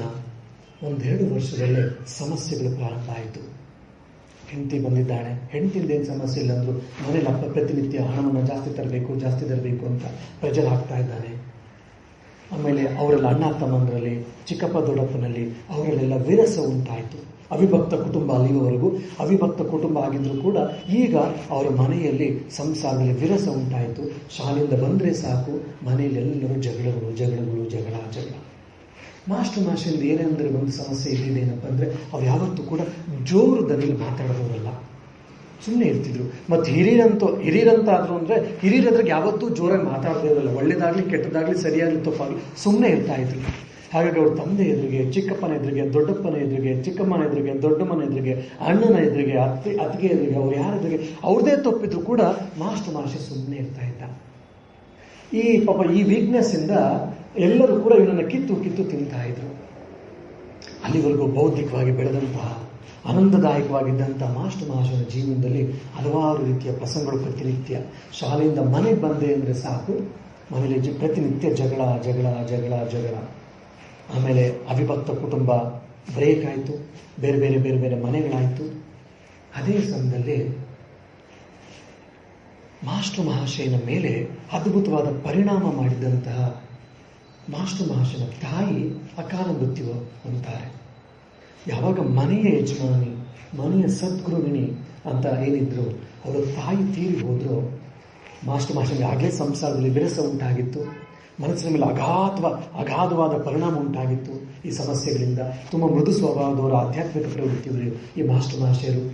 ಅವರಿಗೆ ಅತ್ಯಂತ ಆತ್ಮೀಯವಾದಂತಹ, ಅತ್ಯಂತ ಗೌರವಾರ್ಹವಾದಂತಹ ತಾಯಿ ತೀರ್ಕೊಂಡ್ರು. ಅವರ ಮನಸ್ಸಿನ ಮೇಲೆ ಇನ್ನೂ ಹೆಚ್ಚು ಪರಿಣಾಮ ಬೀರಿತ್ತು. ನಾನು ಇನ್ಯಾಕೆ ಬದುಕಬೇಕು, ಯಾರಿಗೋಸ್ಕರ ಬದುಕಬೇಕು ಅನ್ನುವಂಥ ಆಲೋಚನೆ ಅವರ ಮನಸ್ಸಿನಲ್ಲಿ ಉಂಟಾಗಲಿಕ್ಕೆ ಪ್ರಾರಂಭ ಆಯಿತು. ಇವರು ತಾಯಿಯನ್ನು ಎಷ್ಟು ಗೌರವಿಸ್ತಿದ್ರು ಅಂತಂದರೆ, ನಮ್ಮ ಶ್ರೀರಾಮಕೃಷ್ಣ ಅಷ್ಟೊಂದು ತಾಯಿ ತೀರೋಗಿದ್ದಾರೆ. ಶ್ರೀರಾಮಕೃಷ್ಣ ಕೇಳ್ತಾರೆ ಇವರು, ನೀವು ಹೇಳ್ತಿರಲ್ಲ ಭಗವಂತ ಎಲ್ಲೆಲ್ಲೂ ಇದ್ದಾನೆ, ಭಗವಂತ ಎಲ್ಲರಲ್ಲೂ ಇದ್ದಾನೆ ಅಂತ, ಹಾಗಾದ್ರೆ ಭಗವಂತ ತಾಯಿಯಲ್ಲೂ ಇದ್ದಾಳಲ್ವಾ? ಹೌದು ಅಂತ ಶ್ರೀರಾಮಕೃಷ್ಣ ಹೇಳ್ತಾರೆ. ಹಾಗಾದ್ರೆ ತಾಯಿಯ ಮೇಲೆ ಭಗವಂತ ನಾವು ಹೇಗೆ ನಮ್ಮ ಹೃದಯ ಕಮಲದಲ್ಲಿ ಭಗವಂತ ಇದ್ದಾನೆ, ಅಂತರ್ಯಾಮಿ ರೂಪದಲ್ಲಿ ಇದ್ದಾನೆ ಅಂತ ನಾವು ಹೇಗೆ ಜಪ ಮಾಡ್ತೀವೋ, ಧ್ಯಾನವನ್ನು ಮಾಡ್ತೀವೋ, ಅದೇ ರೀತಿ ನಮ್ಮ ಭೌತಿಕ ಜನ್ಮವನ್ನು ನೀಡಿರುವಂಥ, ನಮಗೆ ಜನ್ಮ ನೀಡಿರುವಂತಹ ತಾಯಿಯಾದಂತಹ ಮಹಾಮಾತೆನ ತಾಯಿಯನ್ನು ಕೂಡ ನಾವು ಧ್ಯಾನಿಸಬಹುದಾಗಾದ್ರೆ ಅಂತ ಪ್ರಶ್ನೆಯನ್ನ ಕೇಳ್ತಾರೆ ಮಾಸ್ಟರ್. ಶ್ರೀರಾಮಕೃಷ್ಣ ಹಾಗೆ ಹೇಳ್ತಾರೆ, ಹೌದು, ನೀವು ತಾಯಿಯನ್ನು ಜಗನ್ಮಾತೆ ಸ್ವರೂಪವಾಗಿ ನೀವು ಕಂಡಿದ್ದೇ ಆದರೆ ನೀವು ನಿಮ್ಮ ತಾಯಿಯನ್ನು ಕೂಡ ನೀವು ನಿಮ್ಮ ಹೃದಯ ಮಂದಿರದಲ್ಲಿ ಪ್ರತಿಷ್ಠಾಪಿಸಿ ನೀವು ಅವಳ ಮೇಲೆ ಧ್ಯಾನವನ್ನು ಮಾಡಬಹುದು. ಅದು ಕೂಡ ಉಂಟು ಧಾರ್ಮಿಕ ಜೀವನದಲ್ಲಿ ಅಂತ. ಯಾಕೆಂದ್ರೆ ಮಾಸ್ಟರ್ ಅವರಿಗೆ ಜನ್ಮವನ್ನು ಕೊಟ್ಟಂತ ಜನ್ಮದಾತೆಯಾದ ತಾಯಿಯನ್ನ ಒಬ್ಬ ತಾಯಿಯಾಗಿ ಸಾಮಾನ್ಯವಾಗಿ ದೇಹಕ್ಕೆ ಜನ್ಮ ಕೊಟ್ಟಂತ ತಾಯಿ ಅಂತ ನೋಡಿರಲಿಲ್ಲ. ಬದಲಾಗಿ ನಾವು ಸರ್ವಮಂಗಳ ಮಾಂಗಲ್ಯ ಅಂತ ಒಬ್ಬ ಜಗನ್ಮಾತೆಯನ್ನ, ಚಾಮುಂಡಿಯನ್ನ, ಕಾಳಿಯನ್ನ, ದುರ್ಗೆ ನಾವು ಹೇಗೆ ಪೂಜಿಸ್ತೀವೋ ಅದೇ ಮಟ್ಟದಲ್ಲಿ ಮಾಸ್ಟರ್ ತನ್ನ ತಾಯಿಯನ್ನು ಅರ್ಚಿಸ್ತಾ ಇದ್ದ, ಪೂಜಿಸ್ತಾ ಇದ್ದ. ಹಾಗಾಗಿ ನಾನು ನನ್ನ ತಾಯಿಯನ್ನ ನನ್ನ ಹೃದಯ ಮಂದಿರದಲ್ಲಿ ಪ್ರತಿಷ್ಠಾಪಿಸಿ ನಾನು ಧ್ಯಾನ ಮಾಡಬಹುದೇ ಅಂತ ಕೇಳ್ತಾ ಇದ್ದ. ಶ್ರೀರಾಮಕೃಷ್ಣನ್ ಕೇಳಿದ್ದ. ಅಂದ್ರೆ ಮಾಸ್ಟರ್ ಅವರ ತಾಯಿಯನ್ನ ಯಾವ ಮಟ್ಟದಲ್ಲಿ ನೋಡ್ತಾ ಇದ್ದ ಅಂತೇಳಿ ನಮ್ಗೆ ಅದ್ಭುತ ಆಗುತ್ತೆ. ಸದ್ಗ್ರಸ್ತರು ನಾವು ಯಾವ ರೀತಿ ಇರಬೇಕಾಗತ್ತೆ ಅಂತ ನಮ್ಗೆ ಇದೆಲ್ಲ ಗೊತ್ತಾಗಬೇಕು. ಸದ್ಗ್ರಸ್ತರಲ್ವಾ ನಾವು? ವೈವಾಹಿಕ ಜೀವನವನ್ನು ನಡೆಸಿದವರೆಲ್ಲ ಸದ್ಗ್ರಸ್ತ ನಾವಾಗಲ್ಲ, ಸಂಸಾರಿಗಳಾಗ್ತೀವಿ. ತಂದೆ ತಾಯಿನ ಯಾವುದೇ ರೀತಿ ಏನೇ ಆಗಿದ್ರು ಕೂಡ ತಂದೆ ತಾಯಿಯನ್ನು ಚೆನ್ನಾಗಿ ನೋಡ್ಕೊಳ್ಳುವಂಥದ್ದು, ನಮ್ಮ ಎಲ್ಲ ಕರ್ತವ್ಯಗಳನ್ನು ಚೆನ್ನಾಗಿ ಮಾಡುವಂಥದ್ದು, ಸಮಾಜದಲ್ಲಿರುವಂಥ ಕರ್ತವ್ಯನ ಮಾಡೋದು, ನಮ್ಮ ಮಕ್ಕಳನ್ನ ಚೆನ್ನಾಗಿ ನೋಡ್ಕೊಳ್ಳುವಂಥದ್ದು, ನಮ್ಮ ಹಿರಿಯರನ್ನು ನಾವು ಅವ್ರು ಏನೇ ತಪ್ಪಿದ್ರು ಕೂಡ ಅವ್ರನ್ನ ನಾವು ತೆಗೆಳದೆ, ಅವರಿಗೆ ಬೈದೆ, ಎಷ್ಟಾಗುತ್ತೋ ಅಷ್ಟು ನಮ್ಮ ಚಿಕ್ಕಪ್ಪ ದೊಡ್ಡಪ್ಪನವ್ರನ್ನ, ನಮ್ಮ ಅತ್ತೆಗಳನ್ನು ಚೆನ್ನಾಗಿ ನೋಡ್ಕೊಳ್ಳೋದು ಎಲ್ಲವನ್ನೂ ನಾವು ಮಾಡಿದಾಗ, ಮತ್ತು ಬಡಬಗರಿಗೆ ಯಥಾ ಶಕ್ತಿ ನಾವು ಸ್ವಲ್ಪ ದಾನ ಧರ್ಮಗಳನ್ನು ಮಾಡಿದಾಗ ಮಾತ್ರ, ಮತ್ತು ಏನು ನಮ್ಮ ಪುರಾಣಗಳು ಹೇಳುತ್ತೆ, ಇಲ್ಲ ನಮ್ಮ ಶಾಸ್ತ್ರ ಗ್ರಂಥಗಳು ಹೇಳುತ್ತೆ, ಆ ರೀತಿಯಾಗಿ ಒಂದು ನಿಯಮಬದ್ಧವಾದ ಜೀವನವನ್ನು, ಧಾರ್ಮಿಕ ಜೀವನವನ್ನು, ಆಧ್ಯಾತ್ಮಿಕ ಜೀವನವನ್ನು ನಡೆಸಿದಾಗ ಮಾತ್ರ ನಾವು ಸದ್ಗೃಹಸ್ಥರಾಗ್ತೀವಿ. ಬಿಟ್ರೆ ನಾವು ಸಂಸಾರಿಗಳಾಗ್ತೀವಿಲ್ಲ ಅಂದರೆ ನೋಡಿ, ಇದನ್ನು ನಾವು ನೋಡ್ತೀವಿ ಮಾಸ್ಟರ್ ಮಹಾಶಯನ ಜೀವನದಲ್ಲಿ. ತಾಯಿಯ ಮೇಲೆ ಎಂಥ ಅಪರಿಮಿತವಾದ ಭಕ್ತಿ. ತಂದೆ ಏನೇ ಅಷ್ಟೆಲ್ಲ ಪ್ರತಿನಿತ್ಯ ದುಡ್ಕೊಂಬ ಅಂತಂದ್ರು ಕೂಡ ನಿನಗೇನು ಗೊತ್ತು ಎಷ್ಟು ಕಷ್ಟ ಅಂತ ಅವತ್ತು ಯಾವತ್ತು ಮಾಸ್ಟರ್ ಮಹಾಶಯ ತನ್ನ ತಂದೆ ಹತ್ರ ಮಾತಾಡಲಿಲ್ಲ. ಹಿರಿಯರು ಏನೇ ಮಾತಾಡಿಕೊಂಡು ಹಿರಿಯರು ಅಂತವ್ರ ಮೇಲೆ ಗೌರವ ಕೊಟ್ಟು ಸುಮ್ಮನೆ ಇಲ್ಲ. ಇನ್ನು ಆಮೇಲೆ ಸಾಧ್ಯ ಇಲ್ಲ ಅಂದಾಗ ಕುಟುಂಬ ಬೇರೆ ಬೇರೆ ಆಯಿತು. ಬಿಟ್ಟರೆ ಅವ್ರು ಯಾವತ್ತೂ ಕೂಡ ಹಿರಿಯರ ಹತ್ರ ಗಂಟಲನ್ನ ಎತ್ತಿ ಅವನ ಧ್ವನಿಯನ್ನು ಎತ್ತು ಮಾತಾಡಲಿಲ್ಲ ಮಾಸ್ಟರ್ ಮಹಾಶಯ. ಇದು ಸದ್ಗೃಹಸ್ಥ ಲಕ್ಷಣ. ಈಗಿನ ಕಾಲದಲ್ಲಿ ತುಂಬ ಕಷ್ಟ, ಆದರೆ ಇದು ಲಕ್ಷಣ, ಸದ್ಗೃಹಸ್ಥರ ಲಕ್ಷಣ. ಇನ್ನೊಂದು ಆಯಾಮ ನನಗೆ ಗೊತ್ತಿಲ್ಲ, ನಾನು ಸ್ವಲ್ಪ ಕೆಲವು ಟೈಮ್ ಡೀಪ್ ಆಗಿ ಹೋಗ್ಬಿಡ್ತೇನೆ, ಯಾಕಂದರೆ ವಿಶ್ಲೇಷಣೆ ಮಾಡ್ತಾ. ಜೀವನದಲ್ಲಿ ಜಗತ್ತಿನಲ್ಲಿ ಯಾರ್ಯಾರು ಅತ್ಯಂತ ಪ್ರಸಿದ್ಧ ವ್ಯಕ್ತಿಗಳಾಗಿದ್ದಾರೆ ಅಂತ ನಾವು ಕಾಣ್ತೀವೋ ಅವರೆಲ್ಲ ನೋಡಿ ಅವ್ರನ್ನ ತಾಯಿಯನ್ನು ಅದ್ಭುತವಾಗಿ ಆರಾಧನೆ ಮಾಡ್ತಾ ಇದ್ರು. ಶ್ರೀರಾಮಕೃಷ್ಣರಿಂದ ಹಿಡಿದು ಶ್ರೀರಾಮಕೃಷ್ಣ ತೋತಾಪುರಿತ ಸನ್ಯಾಸವನ್ನು ತೆಗೆದುಕೊಳ್ಳುವಾಗ ಅವ್ರು ಕೇಳ್ತಾರೆ, ಎರಡು ಮಾತು ಅವ್ರು ಹೇಳೋದು. ಒಂದು, ಶ್ರೀರಾಮಕೃಷ್ಣ ಸುಮ್ಮನೆ ದಕ್ಷಿಣೇಶ್ವರದ ಕಾಳಿ ಮಂದಿರದ ವರಾಂಡದಲ್ಲಿ ಸುಮ್ಮನೆ ಅವರು ಕೂತ್ಕೊಂಡಿದ್ರು, ಇಲ್ಲ ಅಲ್ಲೆಲ್ಲ ಬರ್ತಾ ಇದ್ರು, ಇಲ್ಲ ಇವನು ತೋತಾಪುರಿ ಕೂತಿದ್ದ, ಶ್ರೀರಾಮಕೃಷ್ಣ ಬರ್ತಾರೆ ಅಂತ ಕಾಣುತ್ತೆ, ಇಲ್ಲ ಶ್ರೀರಾಮಕೃಷ್ಣ ಕೂತಿದ್ರು ತೋತಾಪುರಿ ಬಂದ ಅಂತ ಕಾಣುತ್ತೆ. ಎಕ್ಸಾಕ್ಟ್ಲಿ ಮರ್ತು ಹೋಗಿದೆ. ಶ್ರೀರಾಮಕೃಷ್ಣ ನೋಡಿದ ತಕ್ಷಣ ತೋತಾಪುರಿಗೆ ಇರ್ತದೆ, ಇವನೊಬ್ಬ ಅದ್ವೈತ ವೇದಾಂತದ ಸಾಧನೆಗೆ ಯೋಗ್ಯ ವ್ಯಕ್ತಿ, ಇಂಥ ಅದ್ಭುತವಾದ ಅಧಿಕಾರಿ ಜಗತ್ತಿನಲ್ಲಿ ನೆಲ್ಲು ಸಿಗ್ಲಿಕ್ಕಿಲ್ಲ ಅಂತ ತೋತಾಪುರಿಗೆ ಅರ್ಥ ಆಗುತ್ತೆ ಅವ್ರ ಮುಖವನ್ನು ನೋಡಿದ ತಕ್ಷಣ. ನಾನು ನಿನಗೆ ಸನ್ಯಾಸವನ್ನು ಕೊಟ್ಟು ಅದ್ವೈತ ಸಾಧನೆಯನ್ನು ಹೇಳ್ಕೊಡ್ತೀನಿ, ನೀನು ಮಾಡ್ತೀಯಾ ಅಂತ ಹೇಳಿ. ಶ್ರೀರಾಮಕೃಷ್ಣರು ಆ ಮುಗ್ಧತೆಯಿಂದ ಹೇಳ್ತಾರೆ, ಹೌದೇ, ಹೋ ನನ್ಗೇನು ಗೊತ್ತಿಲ್ಲ, ನಾನು ನನ್ನ ಅಮ್ಮನ ಕೇಳ್ಕೊಂಡ್ ಬರ್ತೀನಿ, ನನ್ನ ಅಮ್ಮ ಏನು ಹೇಳ್ತಾಳೋ ಮಾಡ್ತೀನಿ ಅಂತ. ಇವನು ತೋತಾಪುರಿ ಅಂದ್ಕೊಳ್ತಾನೆ ಅವಳ ಜನ್ಮದಾತೆಯಾದ ತಾಯಿ ಹತ್ರ ಹೋಗಿ ಪರ್ಮಿಷನ್ ತೆಗೆದುಕೊಂಡು ಬರ್ತಾ ಇದ್ದಾನೆ ಅಂತ ಪ್ರಾಯಶ ಅಂತ. ಯಾಕಂದ್ರೆ ಟ್ರೆಡಿಷನಲಿ ಹೊರಗಡೆ ಸಂಪ್ರದಾಯವಾಗಿ ಸನ್ಯಾಸವನ್ನು ತೆಗೆದುಕೊಳ್ಳಬೇಕಾದ್ರೆ ಅವ್ರ ತಾಯಿಯ ಪರ್ಮಿಷನ್ ಅನುಮತಿನ ಪಡಿಬೇಕು ಅಂತ. ನಮ್ಮಲ್ಲಿ ನಾವು ಅದನ್ನು ಫಾಲೋ ಮಾಡಲ್ಲ, ಯಾಕಂದ್ರೆ ಶ್ರೀರಾಮಕೃಷ್ಣ ಹೇಳಿದ್ರು ಅದನ್ನು ಬೇಕಾಗಿಲ್ಲ ಅಂತ ಹೇಳಿ. ಈಗ ಕಲಿಕಾಲದಲ್ಲಿ ಸಾಧ್ಯವೂ ಇಲ್ಲ ಅಂತೇಳಿ ನಾವು ಪ್ರಾಯಶಃ ಅದಕ್ಕೆ ಇದ್ದಿದ್ರೆ ಪ್ರಾಯಶಃ ನಮ್ಮಲ್ಲಿ ಅರ್ಧ ಜನ ನಾವು ಸನ್ಯಾಸಿಗಳಾಗ್ಲಿಕ್ಕೆ ಆಗ್ತಾ ಇರಲಿಲ್ಲ. ಯಾಕಂದ್ರೆ ಹೆಚ್ಚಿನ ಜನ ಶೇಕಡ 100 ಜನರಲ್ಲಿ 5 ಜನಕ್ಕೆ ಅಷ್ಟೇ ಪರ್ಮಿಷನ್ ಸಿಗೋದು, ಬಿಟ್ಟರೆ 95 ಜನಕ್ಕೆ ಪರ್ಮಿಷನ್ ಸಿಗಲ್ಲ ನಮ್ಮಲ್ಲಿ. ಸರಿ ಇಲ್ಲ, ಆಮೇಲೆ ಅವ್ರಿಗೆ ಅರ್ಥ ಆಗುತ್ತೆ ನಾವು ಮಾಡಿದ್ದು ಒಳ್ಳೇದು ಅಂತ, ಇರಲಿ ಅದು ಬೇರೆ ವಿಷಯ. ಸೊ ತೋತಾಪುರಿ ಹೇಳ್ತಾನೆ ಆಯಿತು ಅಂತ ಹೇಳಿ ಶ್ರೀರಾಮಕೃಷ್ಣ ಹೋಗ್ತಾರೆ ಬಹುತಾರಣಿ ಕಾಳಿ ಹತ್ರ.